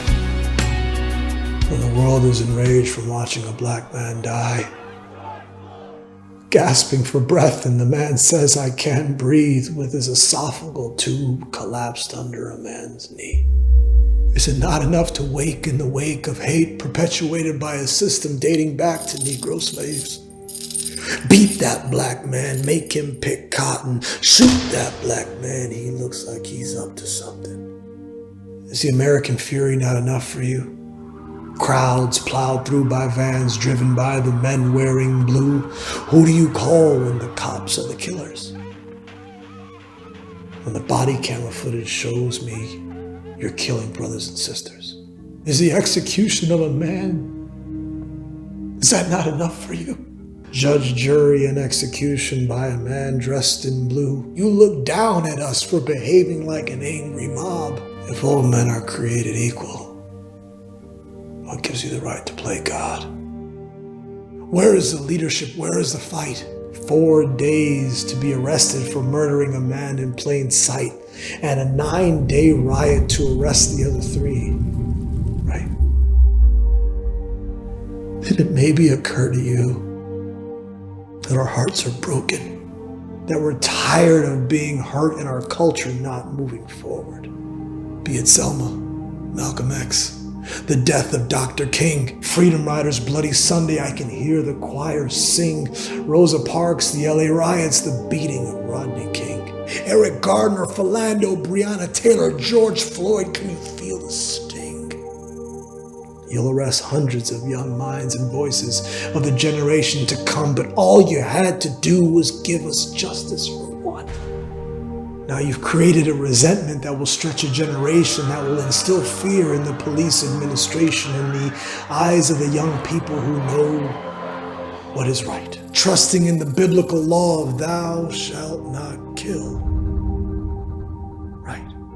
Aren't you just tired of the pain, the anguish and the struggle? Aren't you tired of the fear, disdain, and anger for one another? Aren't you tired of the intimidation, the injury, and the judgment? Do I look infected to you because I'm not white? Do you see me as evil without blue eyes in my sight? Am I not human? Do I not walk upright? So why do you beat me? Why do you shame me? Why do you draw your weapons?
Welcome back, welcome back. So we are going to continue our Can You Breathe Town Hall, and we're going to go back to our panel, and we're going to start with Deputy Chief Belcher, and we want to ask you, what changes have you seen, or do you as a high-ranking law enforcement official see coming forth from the aftermath of George Floyd case? Do you see any changes to police accountability? I know we've had some mention of whether we should have civilian oversight panels with subpoena power, changes to the qualified immunity, changes to police Bill of Rights, those types of things. What do you see any of that stuff on the horizon, or what have you noticed? Well, one thing I can tell you is that we have a lot of policy changes. And as you know, the chokehold, that was one of the policy changes, but that was changed back when I came through the academy back in 1992. But also you have putting your knee on somebody's neck the wrong way, the way you speak to people. We have a suggestion box at our department at the front door for citizens who have complaints against officers, and we also have one inside the department at the back door for officers who have complaints against others. And that's been helping us as far as us addressing certain issues. We take that very seriously at Lauderhill Police Department, and anywhere, and a lot of other departments are doing the same thing. So those things are very important to hold those officers accountable for what they're doing. And I meant to say, when I first got into, when it first came to mind for me to become a police officer, I was 7 years old, and I happened to see an incident that took place in my community. As far as there was a chase, 4 black males in a car. The police got them on the corner. I'm standing on the corner. They pull them all out. They beat them in the head with shotguns until they started bleeding and stuff. And right then and there, because I used to watch Roots all the time, and I used to see how the blacks was getting treated, how we was getting talked down to, how we was getting looked at. And I wanted to make a change and wanted to make a difference. So I said, I want to become a law enforcement officer. I want to make that change, not knowing that I was going to become a chief or looking forward to become a chief, but now I'm here. And I'm still looking to make those changes. I'm disappointed with some of the actions or acts some of our law enforcement officers take. Yes, I am. Am I disappointed with some of the respect levels or the way they speak to people? Yes, I am. Am I looking to change that? Of course I am. And inside our department with our chief, Constance Stanley, she's looking to make sure that gets changed also. But it's not just about our one department. We got departments across the nation. So we got to make sure that we spread this positive message and this positive ingredient throughout all the agencies to make sure that they're teaching and training that their officers over and over and over again, not just once a year, not just every quarter. This is a message that has to be sent at every roll call, every training that you have in your station, because it's constantly, as we see it, it's constantly going on, it's constantly happening. And just like, and I forget my brother's name down here, he said, nothing has changed, it's continuing on. And yes, it has picked up. So yes, we are making sure our officers are accountable. I remember when I was at North Miami and the shooting took place over there with the autistic gentleman that was laying in the street, and the caregiver was the one that got the bullet. So it was a lot of changes there. I was part of that panel where myself, the chief at the time, we got together with all the organizations that was involved, autism, mental health. Those individual organizations came to the table. We put a 90-day plan together of changing policies and implementing certain things and doing certain things as far as training, putting our officers through that training, and it helped. It worked. We not only did the training that we set aside for those 90 days, but we did extra training, additional training, because like I said, the policy must change. You must do things different. You must constantly train your officers. You must constantly tell them and direct them that this is what you need to be doing when you're going out there. And when you have a situation, somebody need to intervene, and somebody need to de-escalate whatever's happening if it's starting to go overboard. We have to understand that, we have to know that, but we also have to be told that. And I know people think, or some officers think, just because we're officers and we're adults, that we should know these things, but sometimes it goes away. And I tell people, you have to go back to the beginning sometimes. When you start going downhill, whether it's in your profession or your relationship, you need to go back to the beginning, to the basics. Let's do basic police work. Because when we got out of the academy, basic police work was it. We got out of our cars, we communicated with people because we know we was being watched. We know we had to do special things to keep this job. We know we had to win people over in our communities to keep this job. So we did the certain things, the basic policing that needed to be done to keep peace between each other. Now, everybody across the board is not 100% gonna do that. It's just like officers, every officer is not a good officer. Every citizen is not a good citizen. So, but we have to, I guess, chip away at each one of those, the officers and the citizens, to try to get them on the right track. Is it gonna be a challenge? Of course it is, because Your one voice, my one voice telling this person, hey, you shouldn't do this and do that, they go back to their communities and listen to 10 other voices going to tell them otherwise, to go the other direction. So that's why I say we just can't stop at one voice. We have to keep going, whether it's the community or whether it's the police officer. We have to keep chipping away at it, and we must hold each officer accountable for their actions. Right. And make sure that we put the training in place to hold them accountable also. Well, I guess the good thing is that the officers have the laws to deal with the bad citizens. But what I think find to be difficult is citizens have trouble trying to reconcile with what to do about bad officers. And one of the things that I personally, when working with the NAACP years ago, one of the things that I always found difficult was when people filed complaints or went to file complaints. Oftentimes you got arrested. It might have been as Mr. Jones deals with, a false arrest or what have you, and now that person goes to file their complaint and they're told dismissively, come back when you win your case.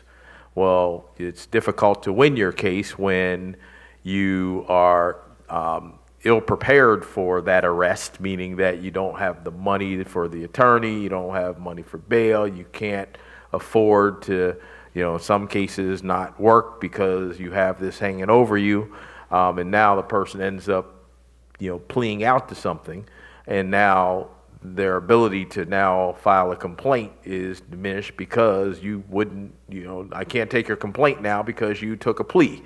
So it becomes a vicious cycle. I've always wondered, why is it that they wait until they say you have to wait till the case is over before you can file a complaint? If I was falsely arrested or wrongfully arrested, then you should be investigating that complaint and handling that case at that time, not down the road. I know, Mr. Foster, you had a comment about something regarding that? Police accountability. It ensures that the officers can work together effectively, right? The issues that we have and that I came across when my brother was murdered, the people won't understand the pain until it happens to them. You stand alone in this fight, and you learn through the process that there's so much corruption in our city, in politics, and on the top lead, our state attorney's office. For 28 years as a state attorney, and I know I'm gonna ruffle feathers, but it's good trouble, and it's needed to. You would say that after I took my shirt off, but go ahead. This discussion is needed because it can happen to you. It can happen to you, and it can happen to you. Our state attorney has never convicted an officer in 28 years.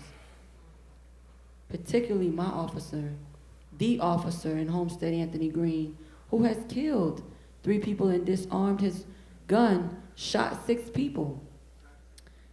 And there's more that we not aware of. That's an issue. That's an issue. For 5-6 years, we have not had a police report till this day. We have not had a police report. We have not had any documents on my brother's case until the case was closed, and we still are missing documents. And I want, the people to understand that you never accept no for an answer. Us as people, we are so powerful. We are so powerful and we don't even know it. And I say that because we are living witnesses of how powerful we are. If I, without going to to Tallahassee, can get the people, us together, to pass body cameras, that is powerful. What powerful does? You have to start, you have to ruffle feathers. You have to attack in a good way, be consistent, because consistent is the key. When you stop, that's when you don't get any results. And us being consistent, staying together with the same message is what got us body cameras. But I want to say as parents, you know, we teach our kids because they're like sponges. You know, you mold your kids to do right and become successful in life. But then you go to school and you take them to school and then their teachers mentor your kids and you allow the teachers to teach your kids to be successful in life. So it's like a path. Then as officers, you go to your chief. But then when you go to the top lead, which is the state attorney, and nothing is being done, what do we do? And what I see is, and I'm so sorry to say, but I did 80% of my brother's case. And I want to tell everyone, social media is so powerful. I found most of the witnesses on social media. I never gave up to this day. To this day, I lost a lot throughout my your journey. It has been a chance, but throughout this journey, I lost a lot. Was it worth it? Absolutely. We're raising 6 kids that lost a mother and a father. And the only thing we can do is make sure we get justice for the children. My brother was shot multiple times, 9, 10 times, 6 in the back, broad daylight, on his knees. So, you know, when you cannot speak to anyone unless you've been through it. You cannot understand the pain until you have been through it.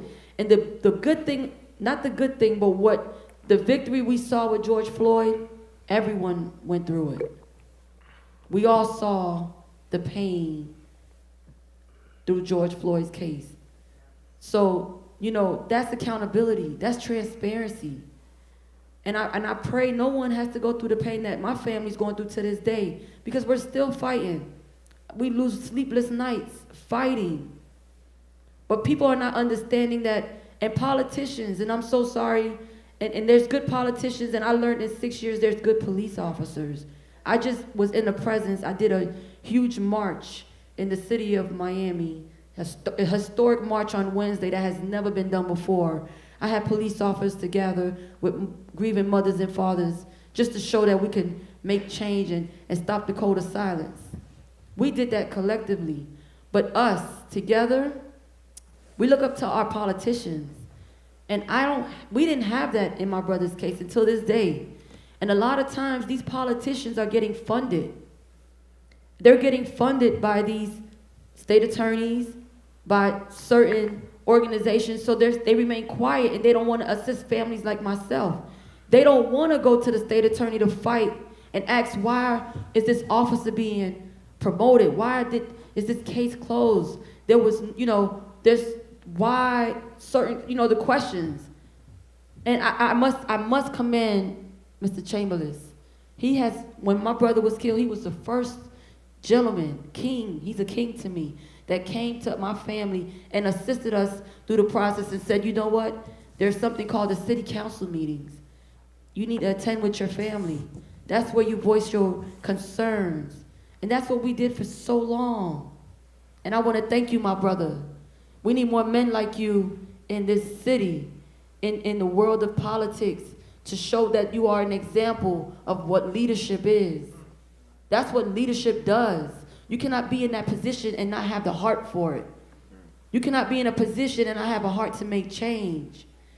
And I've been so strong, and seeing the video of these people, George Floyd, Eric Gardner, saying all these people that have been killed on a national platform. What about the cases that are not on a national platform, that are going through the same issues? Amen. You know, what about those cases? Those cases matter. All lives matter. It's not a black or a white issue. We say Black Lives Matter, but do Black Lives matter to us? Do Black Lives matter to us? Because we're killing each other. We're killing each other. We're fighting each other. And we're supposed to be leaders. And I take this stand, and I know a lot of people don't understand and won't never understand my voice and the things that I do. But I do it because I have passion. And I would never want to see another family go through the pain that I've been through. And I'm a voice for any other voices that have not been able to get to the level that I've got. And God has blessed me with so many powerful people in my life. in my life, and I'm just so thankful. But the fight continues, and it continues for our youth. It continues for our youth. And we'll get justice because we have to ensure that there's going to be change. We have to be positive and keep our mindset. And then when we get more deputies and chiefs like Chief Belcher, we'll have a better city. We'll have a better city. And I just want to tell everyone, don't never give up. It's been 6 years. My brother's anniversary is next month. And we will get justice. We will get justice. And I pray, I pray again that these politicians, we're talking about police accountability and transparency in our community. I pray that they start speaking for families like myself. I pray they start teaching the officers on how to retrain. And what you protect. You took the oath to protect and serve. That is your job. No one asked you to do that. You took the oath to protect and serve. Now it's your turn, your time to do what's right. So we need to bring back education on our officers.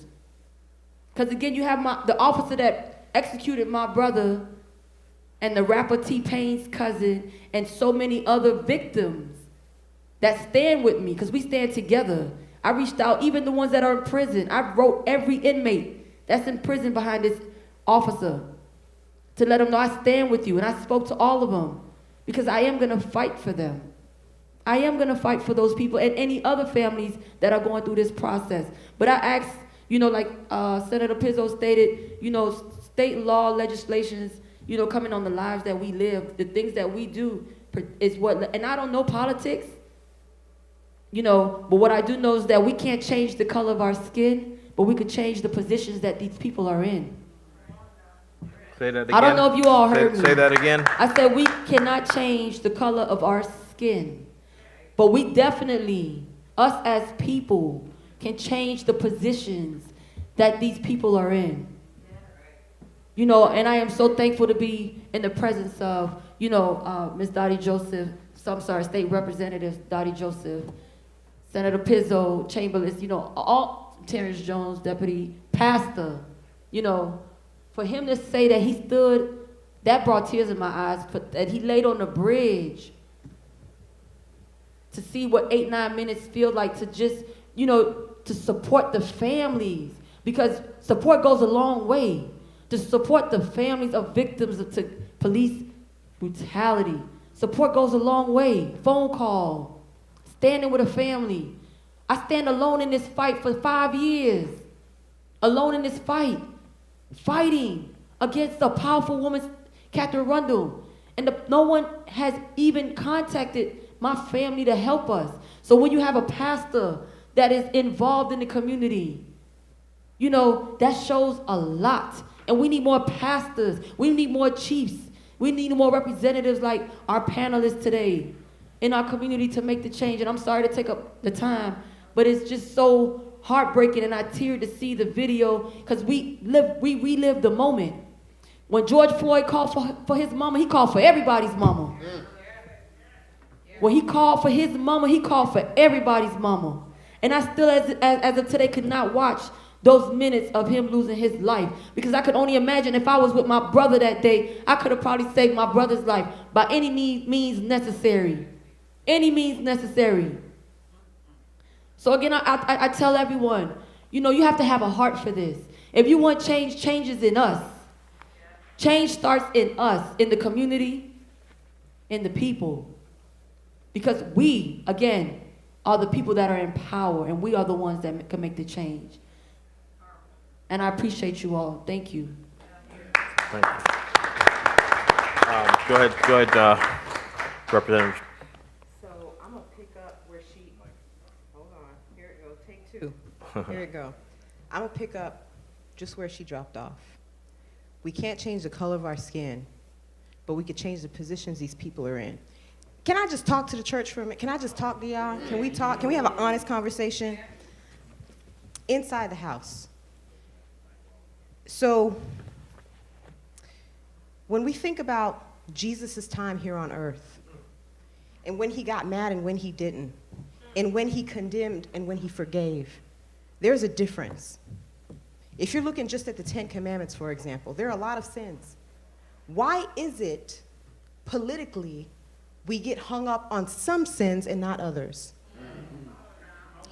When we were called to be his hands and feet here on this earth, it was to protect those who were being oppressed, the widow, the children. That's who we should be protecting. That's not what's happening. Why? Let's talk about it. I'm gonna ruffle some feathers too. Because we let certain people use religion and Christianity as a political football when they don't really care about us. You gotta say that again. There are a lot of politics that are played in this game, and we need to let the scales fall from our eyes and not get lost in the indoctrination and blindfold just following the leader and see what's actually going on. When Christ was confronted with a woman with a sexual sin and people wanted to throw stones at her, he had a different approach. I don't need to get into that. Y'all know that story.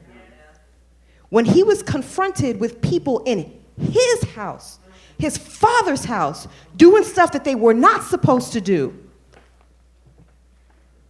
using a house of worship, a house where you should be getting justice, a house where truth should be spoken for their own financial gain, that's when my man got mad.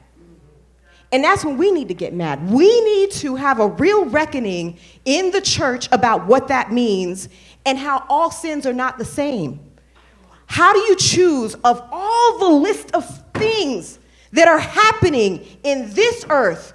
Our children are dying, not just our men, but our women too.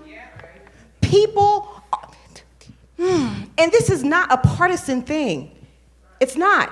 Because when you talk to people, when we look in Florida and the policies that people, Democrat, Republican, Independent, support, they're things for the people. Whether you're talking about expanding Medicaid so we can just have real health coverage, whether you're talking about making sure that you can have a life, whether you are talking about raising the minimum wage, all of those things we agree on. Talking about treating men and women equally under the law. Democrats and Republicans, we agree on those things. Even universal background checks for guns. Guess what? We actually agree. But you know who does not agree? The people in charge. The people who are running roughshod over our house. Whether you're talking about the church, whether you're talking about the House of Representatives, or any place that's supposed to be sacred. When you saw that January 6th insurrection, that was an assault on all of democracy everywhere. It was. We talk about what happened after George Floyd. Yes, there was that sentiment to have a change. Yes, there was that sentiment to do something positive. But we know that we do not war just against the flesh and blood. We don't. And if you miss that, you're in a war that you don't even know you're fighting in. So, we also saw in the aftermath a governor who put together policies that would make exactly the kind of civil disobedience that we, once the church was engaged, used to be involved in to make that illegal. You also saw, right now, before our eyes, an onslaught of just critical thinking. Yes, we're talking about critical race theory, but it goes beyond that because they want to rewrite history. Because if you forget where you came from, if you forget the struggles you made, whether you're talking about the people of Israel or the people here, it's the same consequence. History will repeat itself. And we cannot allow ourselves to get so complacent to forget that ever. The Voting Rights Act is still in limbo. So instead of just talking about the problem, let me talk to the church for real. Here's what y'all need to do. Philosophically and then practically. Philosophically, we need to not get hung up on two issues of all the sins that there could be that don't really impact our lives. I'm not saying you can't have your expression, you can't have your faith, you can't have your belief. I'm not saying any of that. Nobody believes the right and the sanctity of life more than me. No one. But I will never, ever sacrifice up a mother or a family to do something that, if God himself gave us the right to do things, because he could have created us like angels, he could have just programmed us to do whatever he wanted to do. No, he gave us free will. And each of us have to live with those consequences.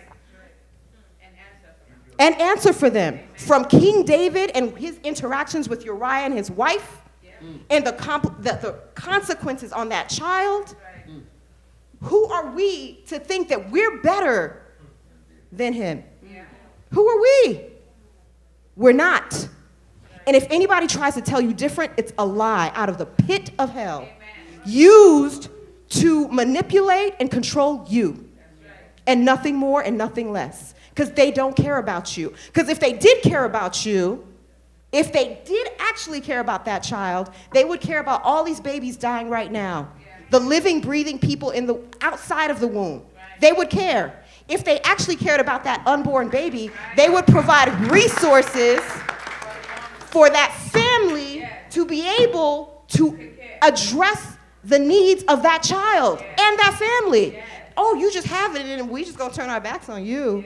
What is that? Cut your food stamps, cut your Medicaid.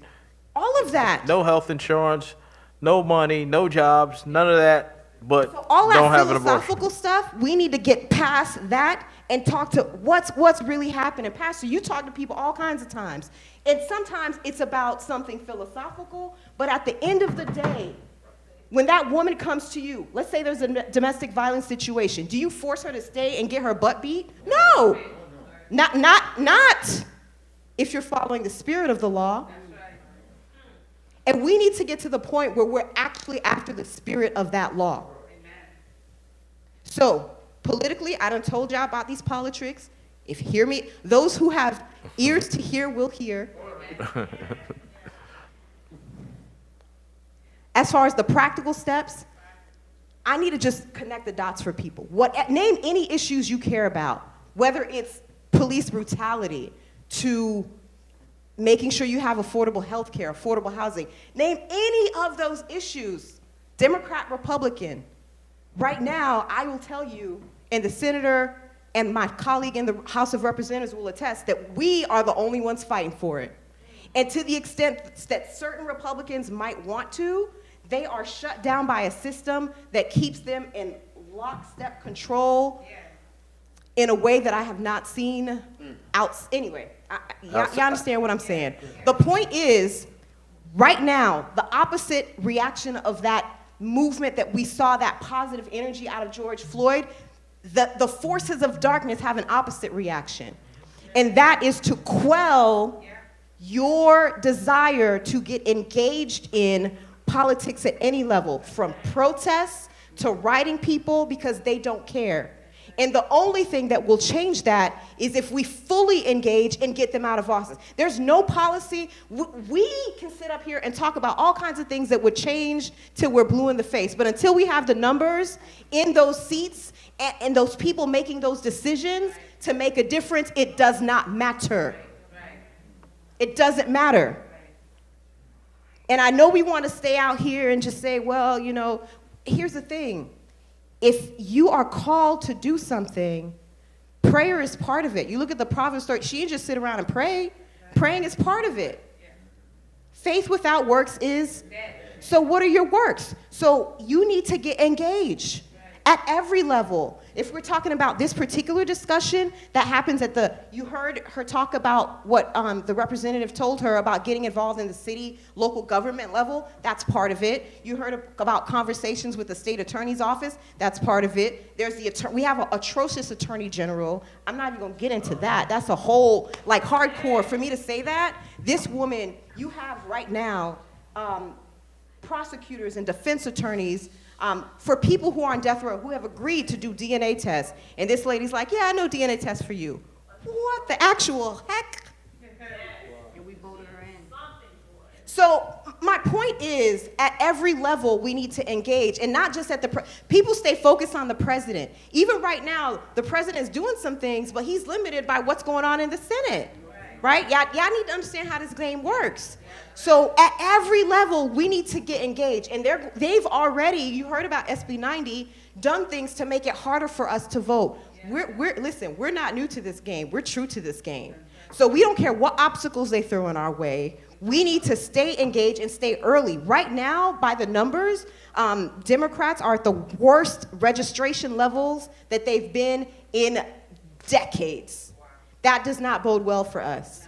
We have a lot of issues going on, but the point is there are lots of ways to engage, and I'm not going to use all of this time to get into that. Please feel free to reach out to me. I am accessible. If you want to schedule a time to talk, you don't know where to start, the phone number from my office is 850-717-5108. If you're on Instagram, IG, hit me up with a direct message. I answer those directly. It's just Dottie Joseph, D-O-T-I-E Joseph. And whether you're thinking about running for office, whether you want to volunteer, whether you want to intern, whether there's an issue that you're passionate about, we can plug you into somebody who's doing something. And if not, we'll find something that you can do. But there is a lot to do. The work is many, but the workers are few. Thank you. Amen. The PK came out in a big way. Now, Senator Pizzo, I think you were waiting to make a comment. Tough act to follow these ladies on this end. You know, I don't know whose idea it was to put them down here by me to give me the fuel me. Indeed. So if Pastor and I are going to sit here and we were to open the good book and read Genesis 1, verse 27, or John 3:16, this church would be completely and directly against that which Representative Joseph, myself, and Representative Chambliss advocate for in Tallahassee. And therefore, it creates sort of a divide, to Representative Joseph's point. I'm sure of two things, that there is a God and I'm not him. And everything else that follows is, as Representative Joseph said, to man and woman's free will. But what we must do, what must happen, I have the great fortune and great luxury of not hating anyone, which means I don't give up on anyone. 30% of the people that are in state prison right now will be released every year. I write about 20 to 30 handwritten letters to people in prison, some of which I put there, because I don't want to give up on them. I don't want to give up on any agency. I don't want to give up on any individual, because I realize that sometimes a good meal, a hug, better street lighting, vocation, apprenticeships, education, exposure can make a huge difference in someone's life, and that's what we need to push for. Ms. Foster, your gut instinct about politicians is for the most part right. The problem and the resistance that I push back against a lot are people that are lazy, disingenuous. When I'm trying to save young black male lives, I get pushback from older black men. The question's never asked, is a community issue to be solved only by the community itself, or do you want buy-in from everybody else? Sometimes when you just march and you talk within a community, that's just cheerleading. That's not moving the needle. Say that again. When you're just within a community and you don't go outside, you want my white kids to care about Liberty City. And they do, because that's the way they were raised. You want the people that write the checks and make the laws, the majority of which in Florida don't know anything about Liberty City, or Little Haiti, or Overtown, or Brown Sub. Nothing.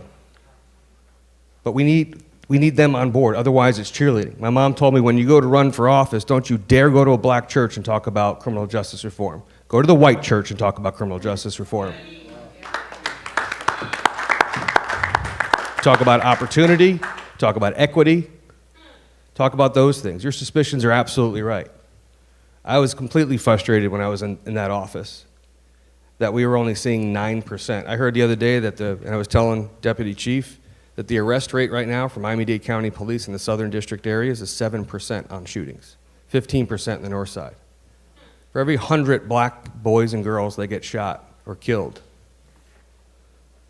the overwhelming majority, there's no arrest. To say nothing of once an arrest is made, trying to successfully prosecute that case. I happen to believe in a stubborn fashion that each one of those kids is worth as much as my kid. That the mothers and fathers who lost those kids have the same pain that you see across national media, whether it's Marjorie Stoneman Douglas, Virginia Tech, Charlottesville, right? But there's no marches or rallies for them outside of our communities. There's no march to D.C. for the kids who get killed in Overtown. And there's no arrests. And there's no closure. How many of you have ever done a ride-along? You know what that is? On Friday nights, 11 p.m. to 8 a.m., you can go on the shift with the cops, sit in the patrol car. Do it. Have that conversation. I think the guys in the academy should start picking up kids and bringing them to school in the morning, and then the afternoon shift should drop them off. So the academy guy becomes officer friendly. So when a kid goes from 8 to 15, he has somebody he trusts and he can talk to. That's what we start needing to do. I had a bill that I filed last year on implicit bias training before George Floyd was killed. And people rolled their eyes like it wasn't necessary. I called a bluff and I asked law enforcement and invited them into a discussion about actually drafting a bill. I had a bill that went a lot, and I think Representative Joseph knows this, SB 1970. It went a lot further than, and I mean this respectfully, what everybody settled for this session. Mine was really in depth. It spoke to de-escalation. Pastor said he was concerned that Chauvin wasn't going to be convicted. When I see an officer with his hands in his pockets, I know he's getting convicted. But there's mental health training that a lot of officers don't want to talk about. You know, my chief of staff, Maggie, and I have been over too many dead bodies, especially of kids. And it wears on you. It wears on you when a kid in a certain neighborhood hears a pop and gets down on the ground, and the kids on the east side of my district hear a pop and look up for a firework in the sky. It's a different world, and it's 2 miles away from each other. 2 miles away from each other. So I'm going to be really honest. A lot of what holds progress down and holds back progress are a lot of politicians trying to sell you the continuing fear of it's their fault, it's this fault, it's that, re-elect me. I do not think the way to solve crime or the underlying issues or the solution is to make your kids go home by a certain time in a curfew and hide inside. That's giving up. So you are right, and you should question each and every single person running for office, holding office, and what they're going to do. And here is the biggest takeaway. We can all nod our heads, and I appreciate everyone agreeing or engaging in this, but there's 30 people in this church, and there's only one teenager here. That was different when I was that age. Half on Sundays were kids. I know you all agree. That's why you're here. You're engaged. We need to reach the kids. Thank you. All right, so as I see my countdown clock at 3 minutes, so we're going to have to move down the line and have everyone say goodbye and have a parting word, comment, if you will, and don't worry, Pastor, it's your house, so if you want to go over, I'm going to let you do what you want, okay? Okay, so, all right, so Deputy Chief Belcher, what parting words do you have for us as we move forward? What should we do next in your area? Well, I'd just like to say this. You know, this is something that's always needed, but we never have enough time to put the real message out there as far as a lot of the things that we spoke about here on the panel. Some of the things we haven't had the opportunity to talk about that needs to be heard and stuff. So this is real appreciative. You know, I tell people to make sure that we continue to chip away at it. You know, continue to go out in our communities, whether it's the police, whether it's the politicians, whether it's the pastor of the church, because church is needed. When you asked about where is the church at? Yeah, they're needed. We need to be out there. We need to be walking those neighborhoods, making contact with those kids, because yes, those kids have disappeared from churches.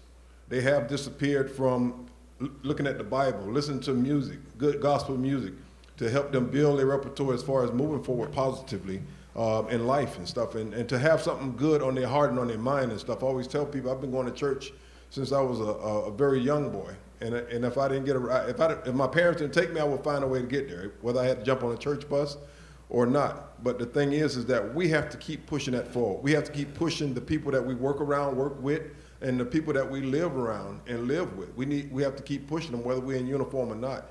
And I say just continue to go out in your communities and do the positive things, spread the positive messages, and you just keep chipping away at it and pushing it upon each one of them until they're tired of it. And sometimes I give words in roll call, and I say, look, we're going to have to keep doing these certain things.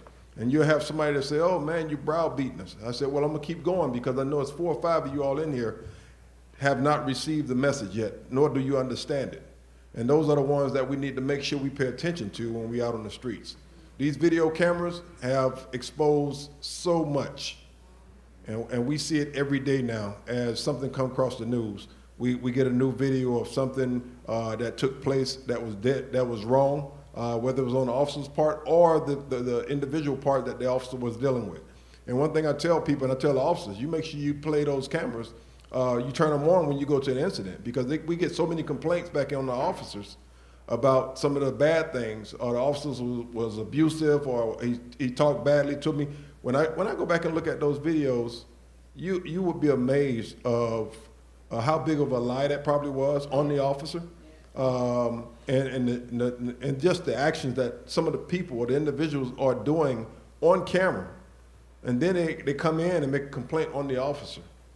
But not saying that all the officers are saints, because they're not. They do things, they say things that we have to put them in check and bring them back on the path to do the right thing. So I tell everybody to make sure that we all continue to do this. We all continue to chip in our communities, whether it's our communities or other communities, because we all need to say something when we see something. But we have to be careful now, because we have our young people, not just the young people, pulling out guns like they're water pistols now. And I mean, they shoot down anything. I tell you, if you don't get in no road rage, it's not worth it. If the person blow by you, I'm a police officer. When I'm going home, car speed by me flying, they cut me off, I'm on my way home. Good, I wish them good luck, especially the guys on the motorcycle. I wish them good luck. Especially if it was on a hot day of 90 degrees, because if they hit that pavement, I don't want to have nothing to do with that, but I feel for them because of the pain. So the thing is that I tell people, don't get into arguments with individuals, because it's a waste of time, and it might cost you your life, or it might cost that person their life, it might cost you jail time. So just make sure we go out there and continue doing what we're doing. Keep pushing this message, and keep pushing the efforts in our families, to the people that's friends of our families, to the people that we work with, so we can try to build a better community and a better relationship with each other as far as officers and the citizens. Thank you. Representative Chambliss. Thank you. What do you do when you hear the cry of a black woman? That's why today and many other times were so powerful and impactful for me, because I was sitting there and I was listening to the cry of a mother that sounded like my own. The question is, what do you do? And for too many times, us in the community, black men, we sit there and we let her cry and just let her keep crying. We let her take all the heat, we let her stand in the forefront, and we just, I don't know if it's whether we've been beaten down so much mentally, but we don't go and stand by her side, if not stand in front of her. And that's why this is important. That's why this moment is important. That's why the testimony of the mother was so important, because we have to have a sense of urgency to act now. We have to become impatient with the system. We have to demand results, not beg for them, not sit there and ask for them like it's something, some special privilege or some special piece of candy and we are a child. We have to engage the institution that is our institution to lead.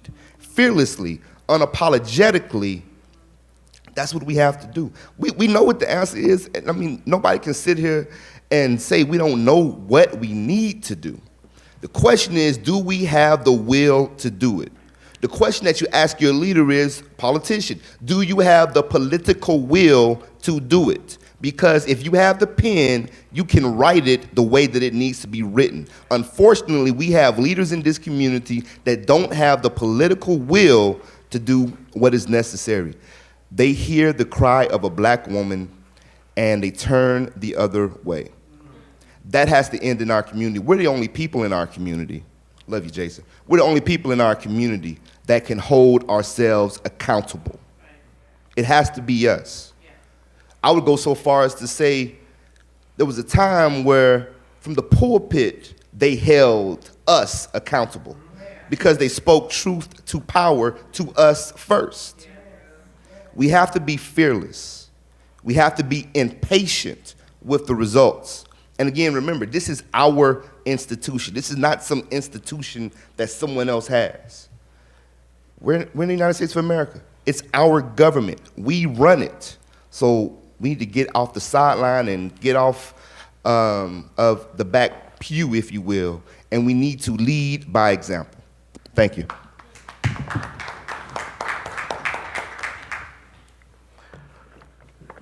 Senator Pizzo? I think we have some questions online. Who's going to ask the questions?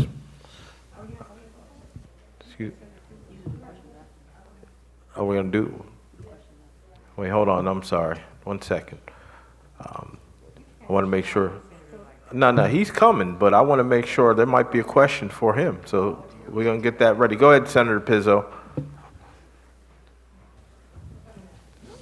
One thing I said when I was actually running for this seat was the following, that sometimes people that look like you, sound like you, make you feel familiar and warm, and there's something sort of an emotional connection, and it feels almost like family sometimes. But we realize that the first group that we take advantage sometimes the most is family, that we lean on them, that we take advantage of their time and their resources and their love for us, and it allows people to get away with a lot and not do a lot. So we must be, and you must be, as demanding of everyone equally, and the more local, the better. Ms. Foster threw an amazing event the other day. She didn't get enough credit for it, not even remotely. That was her event. And it morphed into some other things, and I know that there was a lot of discussions. But one thing I think she did take away from that was I was the least willing to go up on the stage. Because, and it goes back to the bullseye that I told you about in state action. And people are like, come up, come up, come up, come up. And I'm like, I'm good here. I'm absorbing. I got 2 ears and one mouth, like my grandmother used to say, listen twice as much. And I'm thinking, how can I draft something? How can I write something? No disrespect to everybody else that was there. It's good that they showed the respect. If they weren't there, we'd call them out for not being there. But no offense to the mayor of the city of Miami, he doesn't make laws. County commissioners pass ordinances, but they're not moving the needle. Stop kissing butt. Who's going to move the needle and change the quality of your life? It's actually a guy who's the president of the Senate who lives in a town called Trilby that you've never heard of that I'm going to go see in a few days to give him, because he wants to know, what is my agenda, what do I want to get done? That farmer, egg farmer, up in Trilby, Florida, will have more to do with the safety of our community than anybody else trying to get in front of Local 10, WSVN, or CBS 4. Realize that. And you want to talk about a black woman crying, go see those men and women outside of our community. I know it's not comfortable, but again, I don't owe anybody anything, but nobody owes me anything. So realize who has the power and who has the ability to improve the quality of that child's life. It's very often not the person down the street who you clap it up with, who looks like you, sounds like you, and comes from the same place, because there's a little bit of a jealousy thing there.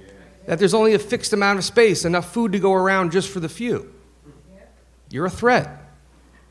You'll be a threat, Crystal. The louder your voice gets, the more effective your voice gets, you'll be a threat. You're invading in on someone else's space. Nobody owns the space of the safety and the lives of children. Let me be very clear. Nobody owns that space. I'm a white guy from New Jersey. You're a black woman from Miami. We love our families, brothers, sisters, mothers, fathers, grandparents, aunts, uncles, kids, the same. Pastor and I will not agree on the scripture sometimes. But you want to know something? I bet you we care about people just as much. While he quietly laid in the streets in Portland, I quietly walked in a crowd in Tallahassee during a protest. Because guess what? If they were going to be arresting me, they'd be like, yo, I'm an attorney. And I work in that big building with a dome across the street. That would have been fun. But what can we agree on? How can you and I get 15 and 16-year-olds in here? How can you convey to them Let's not worry about the stuff that makes the news. My Catholic church that I belong to just told me yesterday that based on my political beliefs, I'm not allowed to take communion anymore. I'm not allowed to take the body of Christ. I said we don't want nobody in here to get excommunicated. Okay. Well, I'm sitting next to the and pastor. you didn't even tell me it's already happened. Eric, if lightning strikes, I'm next to this guy, so I like my chances. But I'll let me pass it along. Thank you for having me. Thank you. And I appreciate, Senator Pizzo, your candor about the march that Crystal put on the other day. There were many folk that spoke that were less qualified and less talented and less worthy, far less worthy to speak there than you. That had no problem taking the mic, and it just goes to show that people who want to see Ms. Foster allow her voice to be used for good are willing to take that back seat to allow her to do what God apparently has chosen her to do, while others seek to either minimize the effect of her voice or capitalize on the effect of her voice, in many cases just to silence her voice. She and I talk very often, and this is something that, as anyone out here that wants to be an activist, and again, I'm taking some liberties as the moderator here, but been blessed to be able to talk with Crystal a lot about her forced upon role as an activist. She didn't choose one day, to, as Representative Chambliss said, fell in love with politics. She didn't choose to fall in love with activism. She had a tragedy, and she hasn't really given a lot of detail on this, but to imagine having no children and then suddenly being in a position to raise 6 children, and she says help, but there is help with that, but there's a number of them that are in her house every day that call her mom, that she has become the mother of, and to be in that position that has had to happen. And now, and then not only did you take these kids in and begin to help raise them, but you also still have to deal with the grief and the fighting and trying to get justice for your brother, which is another reason why Mr. Jones is here. And I hope that as he wraps up and talks a little bit more, that he'll share just a piece of, hope in that case. Not going to tell you give details or what have you, but we want, we're here with the forum. We came here today after looking at the scene and doing some other things involving that case.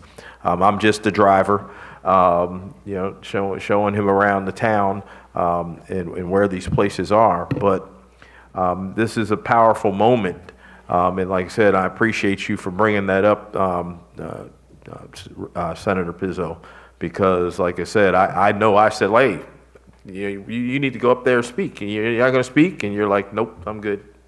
And hung back in the back and almost didn't notice you back in the back. But that's admirable, because there's folks that just want to jump in front of the mic and camera. And, some of those folks, they spoke and they left out of there with the breakneck speed.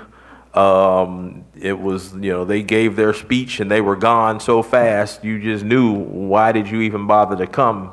Those folks that were there for the purpose that this march was for were there and stayed without speaking or without being on the program.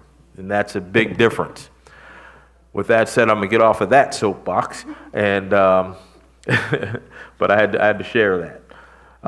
Who's next? Oh, you're going to go to the questions now?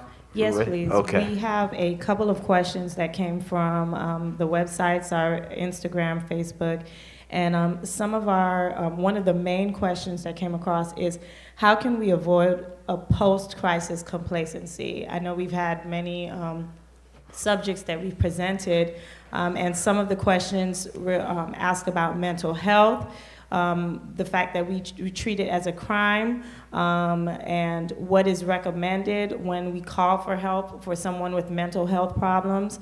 We also talked about abuse, and also we know that we disagree on the facts of abortion. When it comes onto a church, we disagree with some of these topics.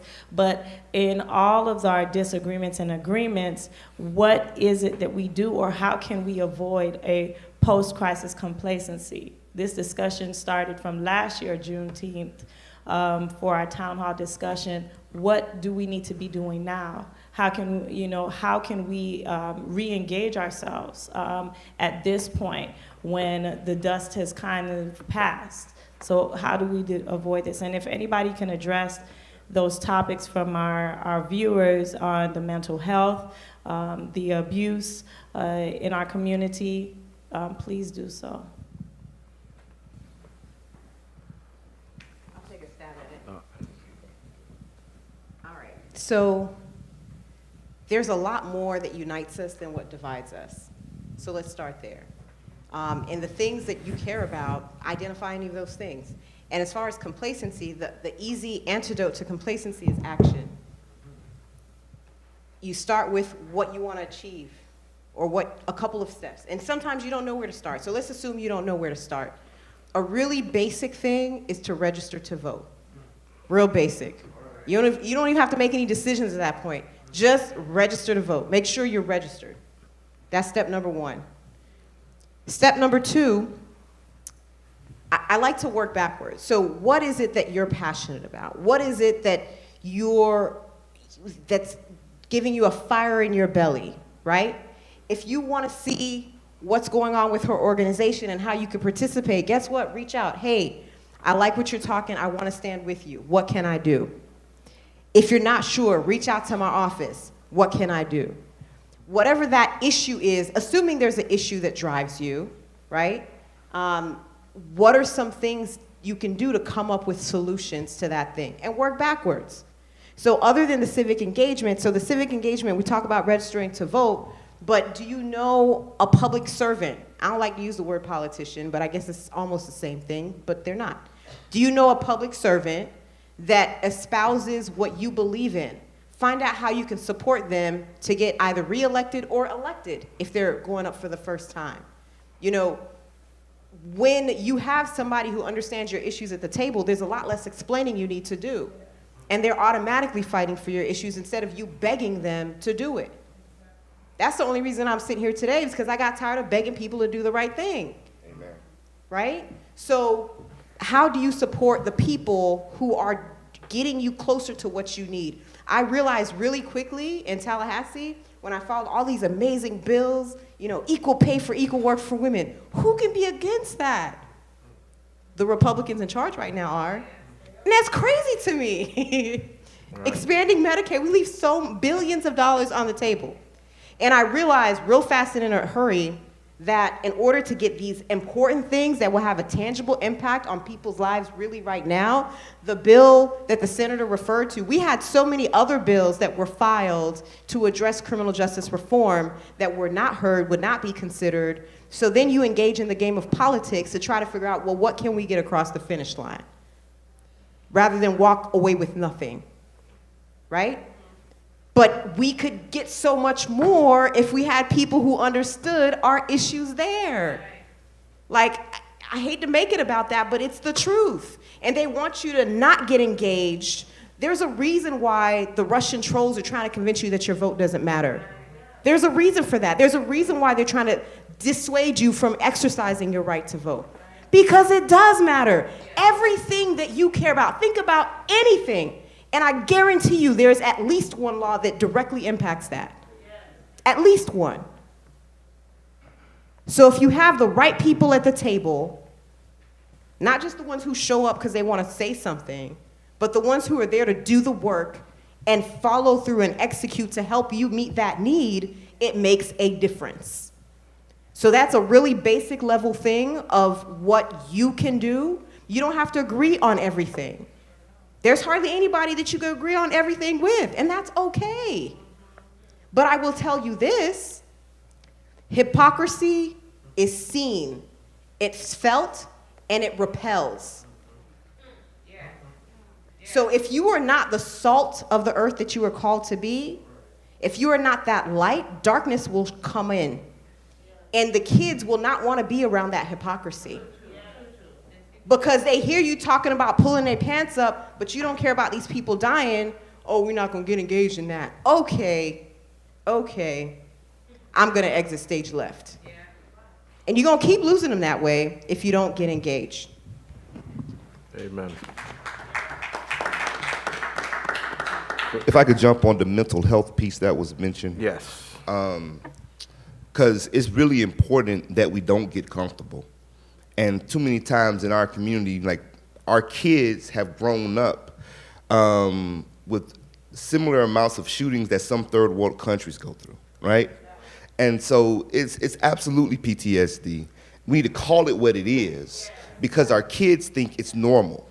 My kid thinks that this is how it goes, that this is where we live in, and so their aptitude or their motivation to try to be the change or to try to seek change goes away because they've gone so long without there being any change.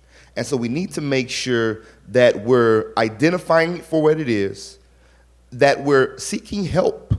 Like literally, like kids in Florida City, they all need counseling. To have, not just the pandemic, I'm talking about before the pandemic. To have seen classmates that they've grown up with, people who they played basketball with, they played on Pop Warner football teams with, get mowed down consistently to where they're waking up asking, hey God, am I next today? Is this my day? I know that it's coming. Is this my day? Because if it ain't, I'm gonna wild out as much as I can. Because I know everybody, like all of us was on the team, like half the team is gone. That is PTSD, and we have to make sure that we're letting them know that we're instilling into the next generation that it is not normal, that we do need to address it because there's a way that it needs to be addressed, because if we don't give it an outlet, it will create an outlet. So no, we can't get comfortable. We have to be impatient, but also with our next generation, we have to make sure that they understand that this is not normal, which means that it needs an abnormal solution. We have to think outside the box, but we have to act with a sense of urgency to save our young people, because literally, many of them are living in the middle of a war zone. Thank you. Senator Pizzo. So one of the things we're going to be working on, we're going to convene a group of child psychologists. And I don't mean any disrespect to any of you that are here or the people that do show up from time to time. But a lot of the time, the people that show up to press conferences, it's what Maggie calls adulting. We actually want to anonymously survey the kids that are either in the DJJ system right now. And I did this when I was a prosecutor. Sometimes I would just swing by and buy lunch, tell a couple of guys on the football team that they weren't going to practice because I wanted to have a conversation, because I tracked the social media all the time. Every time I had a shooting, it was precipitated by something on social media. To try to explain to other legislators in Tallahassee the difference between 12th Court and 13th Ave. But it's just like 150 feet. Yeah, I get it. Or Zone 4, different zones in the gardens, and try to explain this, and TBG and Zopan. We need to hear from kids, okay? And the reason why we need to hear from kids is because that's the actual data. That's the reason. That's the reason why they're picking something up or they're engaging in something. I'll say it ad nauseum. Now people are starting to pay attention. More kids die 18 and under in Miami-Dade County every year, 18 and under, than were killed at Marjorie Stoneman Douglas. But there's no special session. There was no $400 million. There was no legislation changing, because it's 1 and 2 at a time. The other common denominator of every mass shooting that you ever see is the perpetrator is always caught, captured, killed, whatever. The overwhelming majority of cases in Miami-Dade County, there's no closure. When moms get together and you ask them to raise their hand, how many arrests have been made in the killing of their son or daughter, maybe 1 or 2 hands go up. That's it. That's the difference. They don't love the kids any less, but we got to hear from the kids. We got to know the why. And again, I mean no disrespect, but none of the people that show up to these things have the answers. Sometimes, even for my kids who have everything, I got to ask their friends to ask them what's bothering them. And that's okay to say we don't know. The smartest people I know will say, I don't know, but I'll find out. But they don't give up on it. They don't give up on it. And that's really where we are. But again, I'm going to ask the question again, and something to think about, not to give a reflexive answer. Do the solutions to a lot of the issues that we have, regardless of what community it's in, does the solution always come internally? Or does it require, or do you want participation from the outside? There are certain things that you just want left alone. You'll handle this, we'll handle this, we'll take care of this, and sometimes you just can't. That question has to be asked. It's so critically important. Definitely. The question has come that folks want to know, hear from you, Terrence. What is your, what's the story? And I'm not sure that's how it was worded. What's the story? Your visit here to Miami, not a vacation. What's going on? And I know that what the answer to that is, and it has to deal with the Foster case. And so, can you answer that with what you can tell? Because again, while the state attorney's investigation is closed, your investigation is open. That's correct. So I landed in Miami Wednesday morning. I haven't seen the ocean. I went to a few restaurants that Eric has taken me to, but I pretty much worked. I'm going to make sure that I eat good, so that means he got to eat good. Yeah. So I've seen some fantastic restaurants. But I'm not here for vacation. I flew in from Philadelphia. I was blessed to attend a march that another fellow New Jerseyan, the Senator Pizzo, was there. It was raining. I call it the rain of justice. And the best time that I had during this march against gun violence was I got to walk with the University of Miami football players. So that was the highlight pretty much, because it's a sad event of these 6 kids that were killed, black on black crime. I told you I've seen violence my whole life. Now it's different though. When I was younger, it was my best friend Jimmy Thomas got killed with gun violence over an argument. Now I do these investigations across the country, by the way. So Miami isn't the only place that's like this, but across the country in Baltimore and Philadelphia and Chicago, now this is what it is.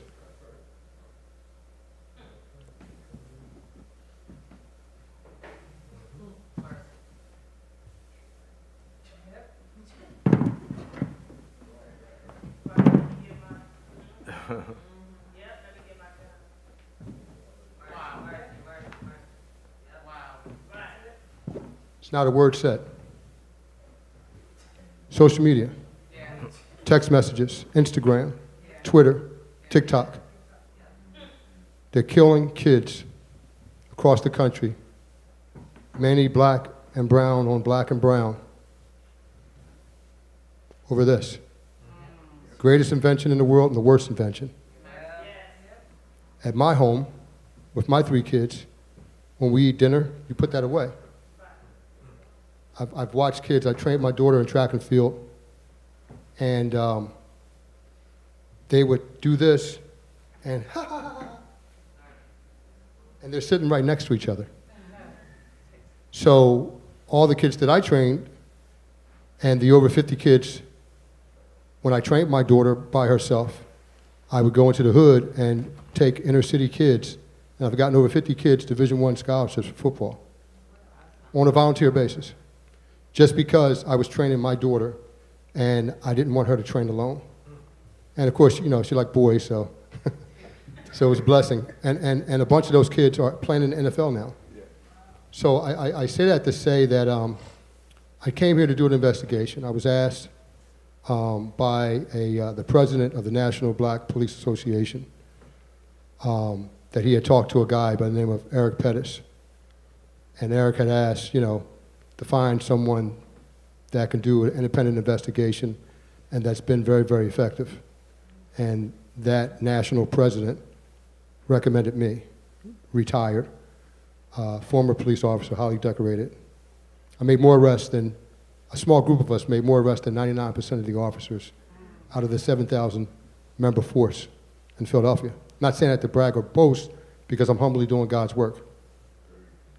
So when I had a chance to talk to Crystal Foster, and had a chance to talk to her mother and her sister, the one thing that I promised them is that I would get them justice, that I would do a fair, impartial, and objective investigation like the police department should have done, like the state attorney should have done. And I can't really tell you the results of my investigation. I'm coming back on July 15th, on the unfortunate anniversary of his death, and I'm gonna hold a national news conference to give everybody the results. But what I will say to you is I'm very troubled. I'm very troubled that the investigation by 5 different investigative units was a sham, was a joke, wasn't serious, was a cover-up. And I'm not giving you my opinion. I'm giving you facts. I'm giving you facts. Unfortunately, I'm going to give you this before I go. So I do these investigations across the country, and I start with New Jersey, where me and Senator Pizzio are from. 21 counties in New Jersey, 0 officers held accountable in a 5-year period for excessive force. So when they talk about a police state, which Florida is a police state, and when we say police state, we meaning protect police officers at all costs, especially if they kill black or brown. It's just, it kind of breaks my heart. But what I'm saying to you is what's going on in Florida is no different than what's going on in most of the states. You have state attorneys and attorney generals and prosecutors that could care less. As long as they're killing each other, as long as we could bring up their background, that they've been locked up before and things of that nature, no one's going to care. And like the senator said, it doesn't matter how many times you march and all that kind of stuff, because the people that are marching don't have the power to clear the officer. I'm going to leave you with this. The state attorney in Edward Foster's case did an investigation, and you all should be outraged, everybody that can hear my voice, everybody that can see me, because she took 5 years and 2 months to complete her investigation. And I'm going to tell you why that's important. I'm giving you facts again. 3 lawyers on a Zoom with the mother and the sister who are here, and Crystal and Eric and me in New Jersey, doing a Zoom. The 3 lawyers asked me, why did she wait 5 years and 2 months? I said, I already got the answer. Because I had a case in Delaware that they did the same thing.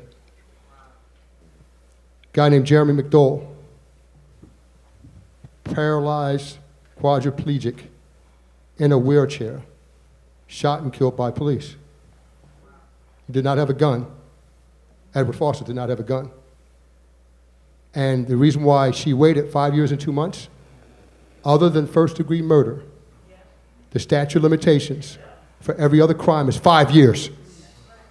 The reason why she waited 5 years and 2 months is because the statute of limitation for anything under first-degree murder is 5 years. That's why she waited that long. In order to clear this officer that had 6 shootings, and it should have been red flags all over the place, that he's a violent officer, and he murdered her brother. And I'm now investigating the other shootings that he had with T-Pain's cousin and all the other people. I will give you my results, national press conference, anniversary for brother's death, July 15th. I'll be flying back in here again. That's it. And I can't wait for those results because, again, having read the state attorney's closeout memo of that case. Dragged out of office. She should be dragged out of office. Which came days after her re-election. She was Okay. elected by you guys. Not maybe you guys, but she was elected by the people. I initially read the documents, and I forget how many pages. It was probably about 70 pages, I think, 40 to 70. I can't remember, but I've read so much in the case. But my initial read of that closeout memo, I said, this is total nonsense, which is the reason that without having any other evidence at all other than the state attorney's office internal memo that explains why they decided not to prosecute this officer and close the case and ruled it justified. One read through, I don't even think I got past the first 10 pages before I said, flag on the play. This is nonsense. And got on the phone and called Willie Williams Jr., the national chair of the National Black Police Association, and said, I need a retired homicide investigator, somebody that can investigate and is willing to, one, read this thing to see if I'm crazy, and then two, read this thing and be willing to publicly speak on what is in it. And he referred me to Terrence Jones. And that, for this case, was the best thing to happen, because I don't know any other way that this would have been able to be brought to light. The more documents that come out, the more I will say, I've told a few people, some in the political arena, when he's done with this investigation, we're gonna have to sit down with some of our legislators, and you all probably be the ones I first call to say, get the rest of your team together, because we need to sit down and show you all of the inconsistencies and the lies and deceit that's in this. And you all need to decide what you're going to do about this person that we have. Okay? And I don't know what who's the boss of the, state attorney. I assume that elected official, it'd be the governor. And while we have the governor that we do have, if we can get the rest of Miami-Dade County who really don't, let me just say, if we get the rest of Miami-Dade County to look at the little bit of evidence that I've seen so far is egregious. This is only the beginning of what he's going to be looking at, okay? But this is going to be a mess, and I'm just putting it out there, forewarning, because of what I have seen, okay?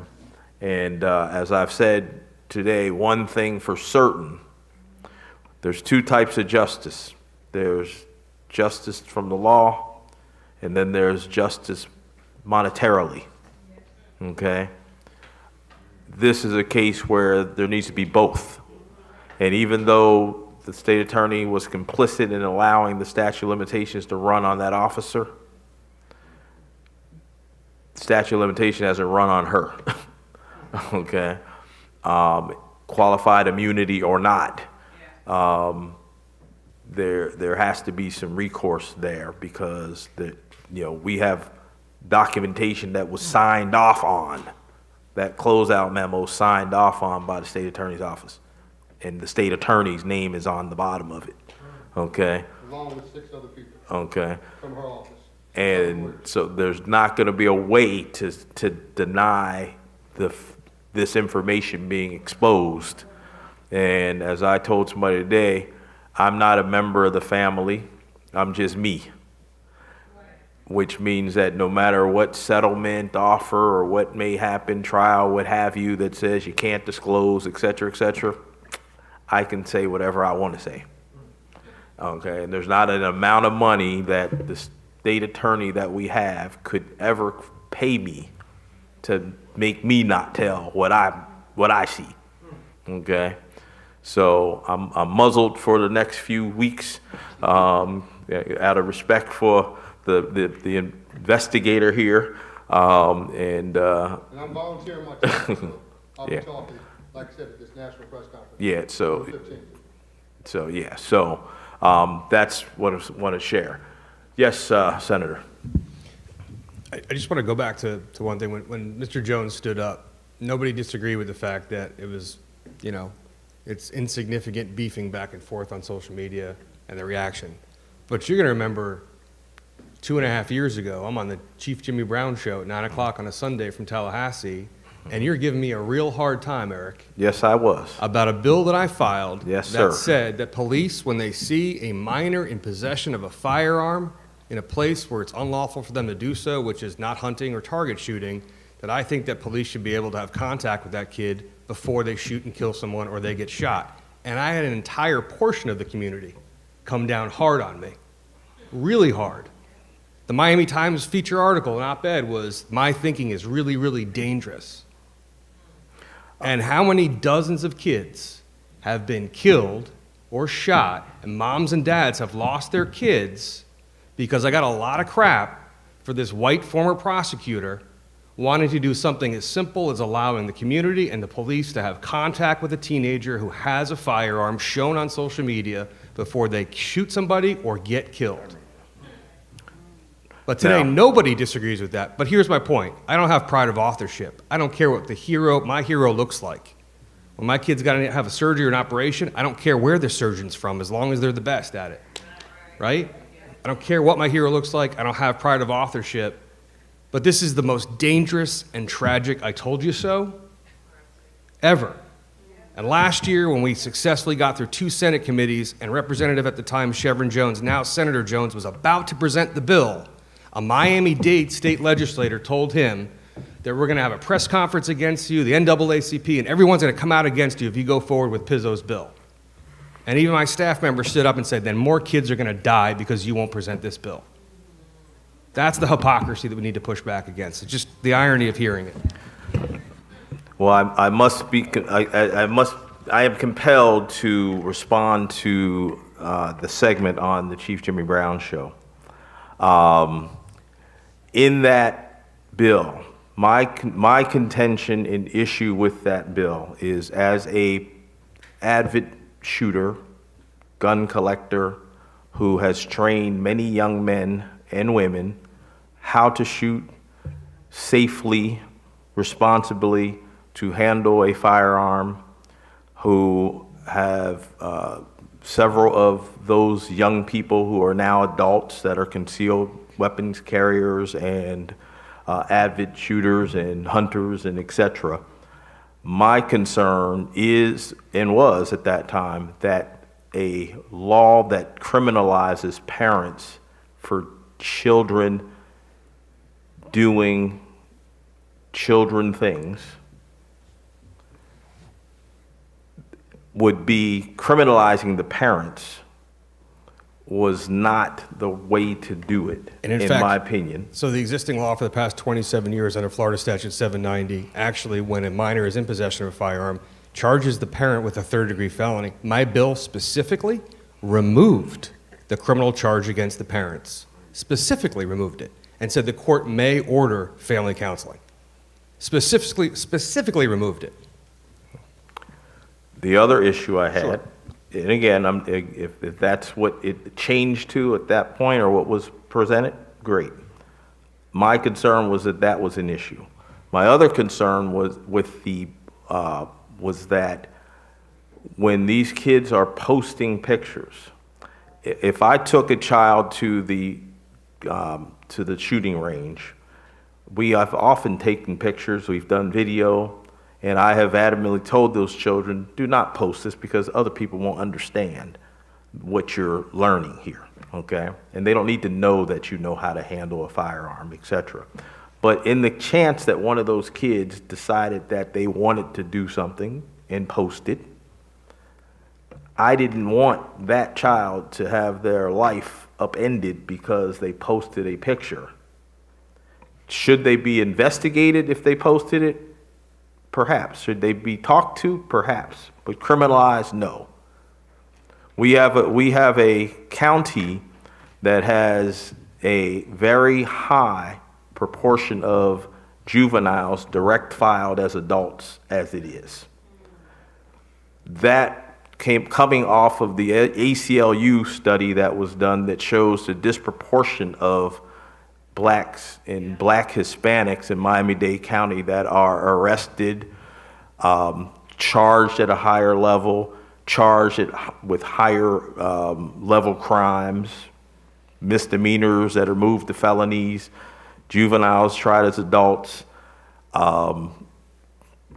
higher penalties, fees, targeted enforcement. That's all of those things. We have enough of that, in my opinion, that to make photographs part of that was not something that I was willing to do without fixing those other things as well. But Eric, the life of a child, when I have an 8th grader at Brownsville Middle School with a Glock loaded in the school bathroom that all the other kids can see and have to live by and through, I'm worried about those other kids' lives. I'm not discounting and discrediting. Right, and again, I agreed with you at that time Right. that that person had put, that was a crime. He took a gun to school. That's already a crime. We don't need a crime for the picture. But the police didn't find out till 8:30 that night, so there's nothing they could do about it. All right, let me jump in here because I see she's Yeah, coming up we here. got to wrap up. I think Yes, this is we a good do. conversation to have subsequent to the forum and look at maybe additional legislation. There were some concerns raised,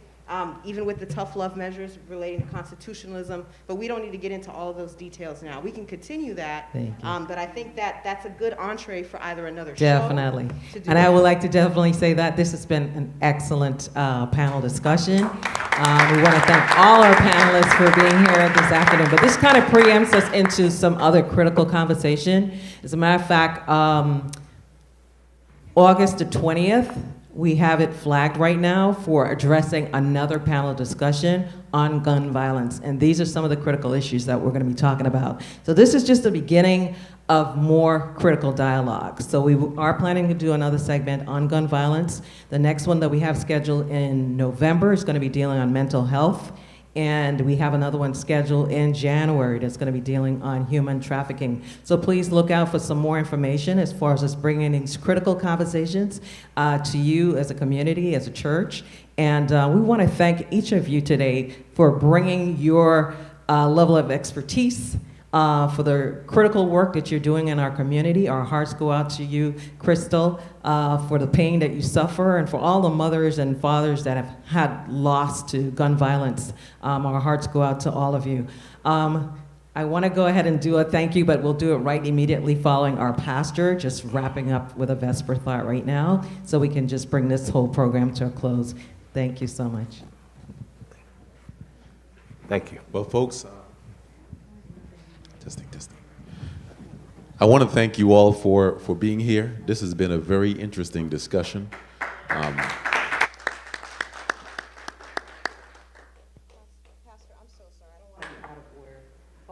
The ladies didn't get to do closing remarks. I don't need to give one, but there is one thing that Krista would like to say. So with your permission, if it's okay, just let her share that, Sister and then Nat. you can close it out. Is that okay? I believe so. Thank you so much. Organization. I first want to say again, thank you, Tabernacle Church, Mr. Pettis, Chief Belcher, did I say it right, Pastor Dottie, Senator Representative Chamberlain, Senator Pizzo, Mr. Jones, and Miss, our powerful queen, Miss Representative, Miss Joseph. We have to keep in mind, I heard moment today. It's not a moment, it's a movement. This is not a moment, this is a movement. And when we know better, we do better. You know, I am so thankful, and it's just not about my brother's case. I want to make sure everyone knows. It's not just about my brother's case, because there's so many cases that are not on a national level that are going through the same pain. And my mother and my sister that just walked in, who are helping with these 6 children, I want to thank them for being the queens that they are. But, you know, again, no one is above the law. There's so many fundamental issues that are going on in our city.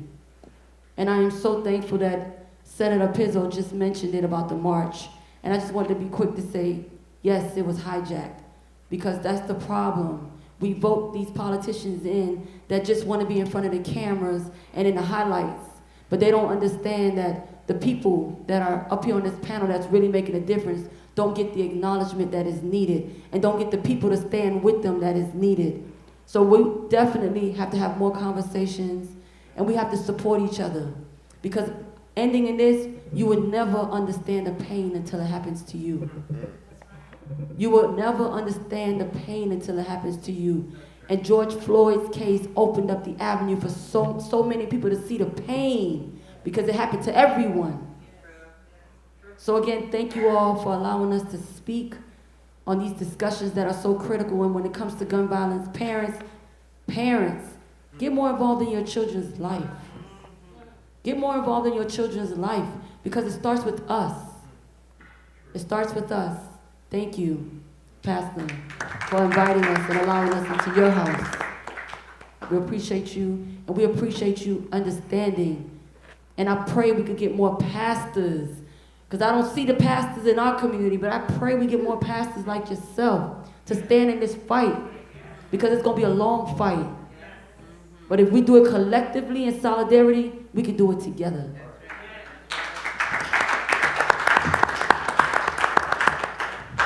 We stand with you. We stand with you. We support you. We cry with you. Folks, I turn your attention to the Word of God. And in Genesis chapter 4 and verses 10, there is a word there that speaks to each and every one of us. Cain killed his brother Abel.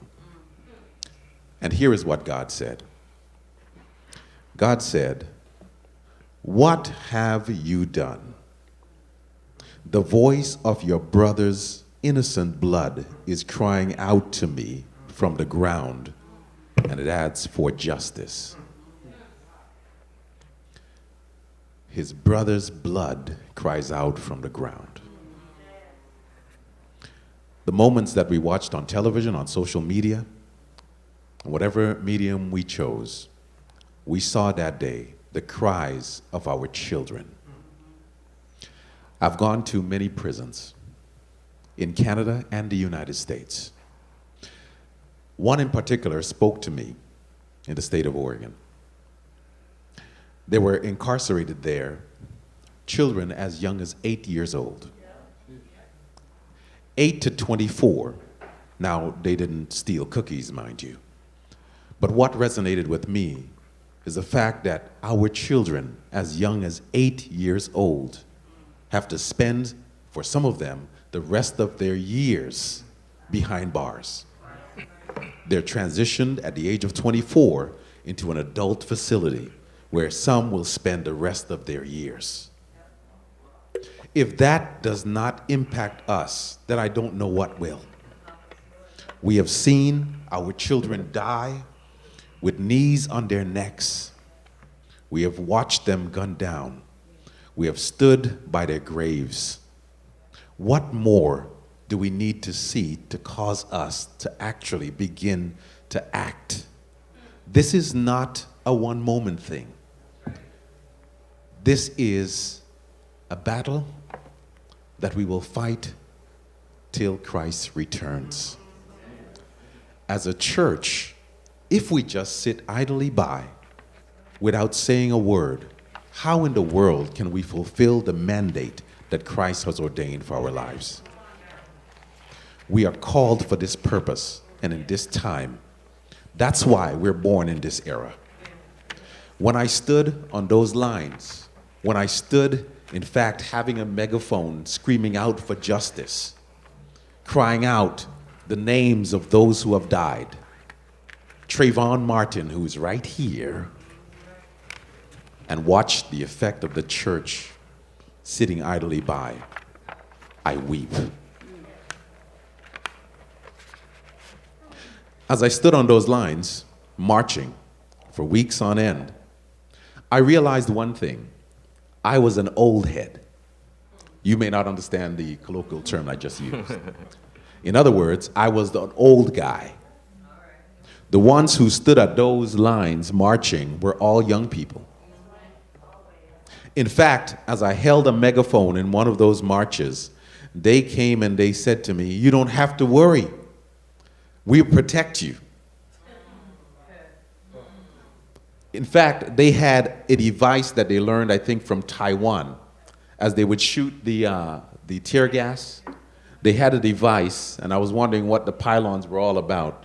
It's to take the tear gas and to launch it back. They said, "You just have to keep with the crowd. Keep talking and allow for us to protect you."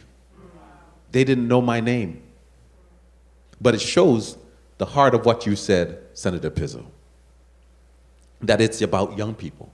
They're the ones wanting to see a difference in us. They're watching to see what we're going to do. Are we going to allow for the cries of the blood of our children to go unheard? Or are we going to take up and begin to do something about it? Not only that, at the end, you know what some of them came up to me and they wanted to know? Who do you represent? Who do you represent? Are you with, and they named out all the names, I'm not going to name them. I said, "No, I'm from the church." They said, "The church? Do they even care?" And I said, "Because I'm here, we care." And some of them wanted to know what church I belonged to, because it was the first time they heard someone from the church actually cared to actually be there with them. I say all of this just to come back to say, people want to know that we care. You asked the question there, State Representative, when you said they don't care. The church cares. We care.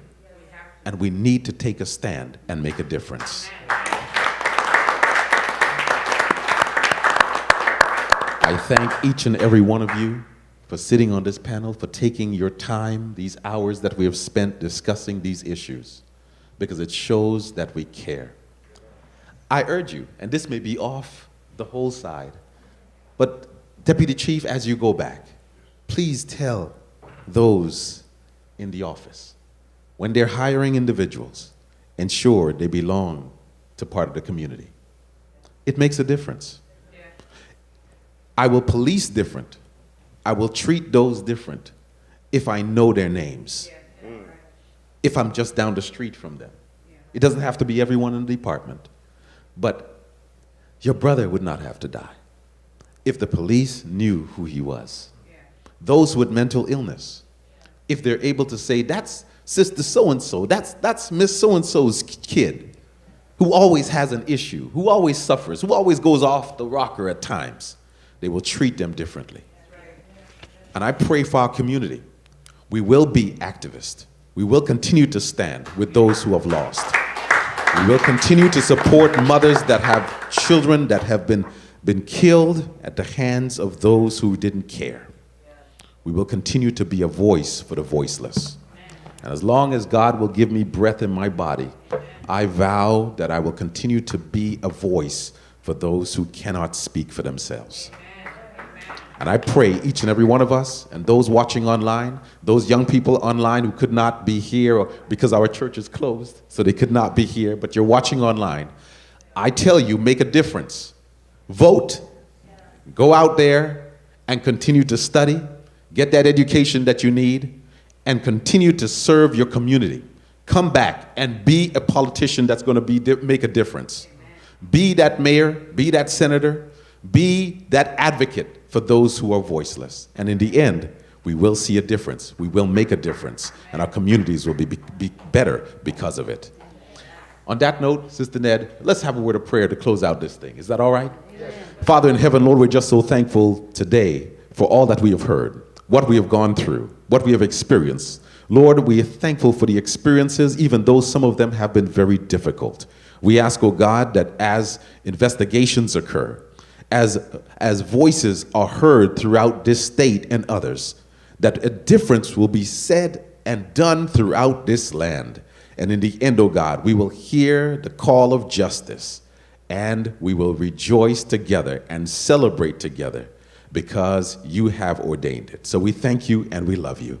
This we pray in Jesus' name. Amen. Amen.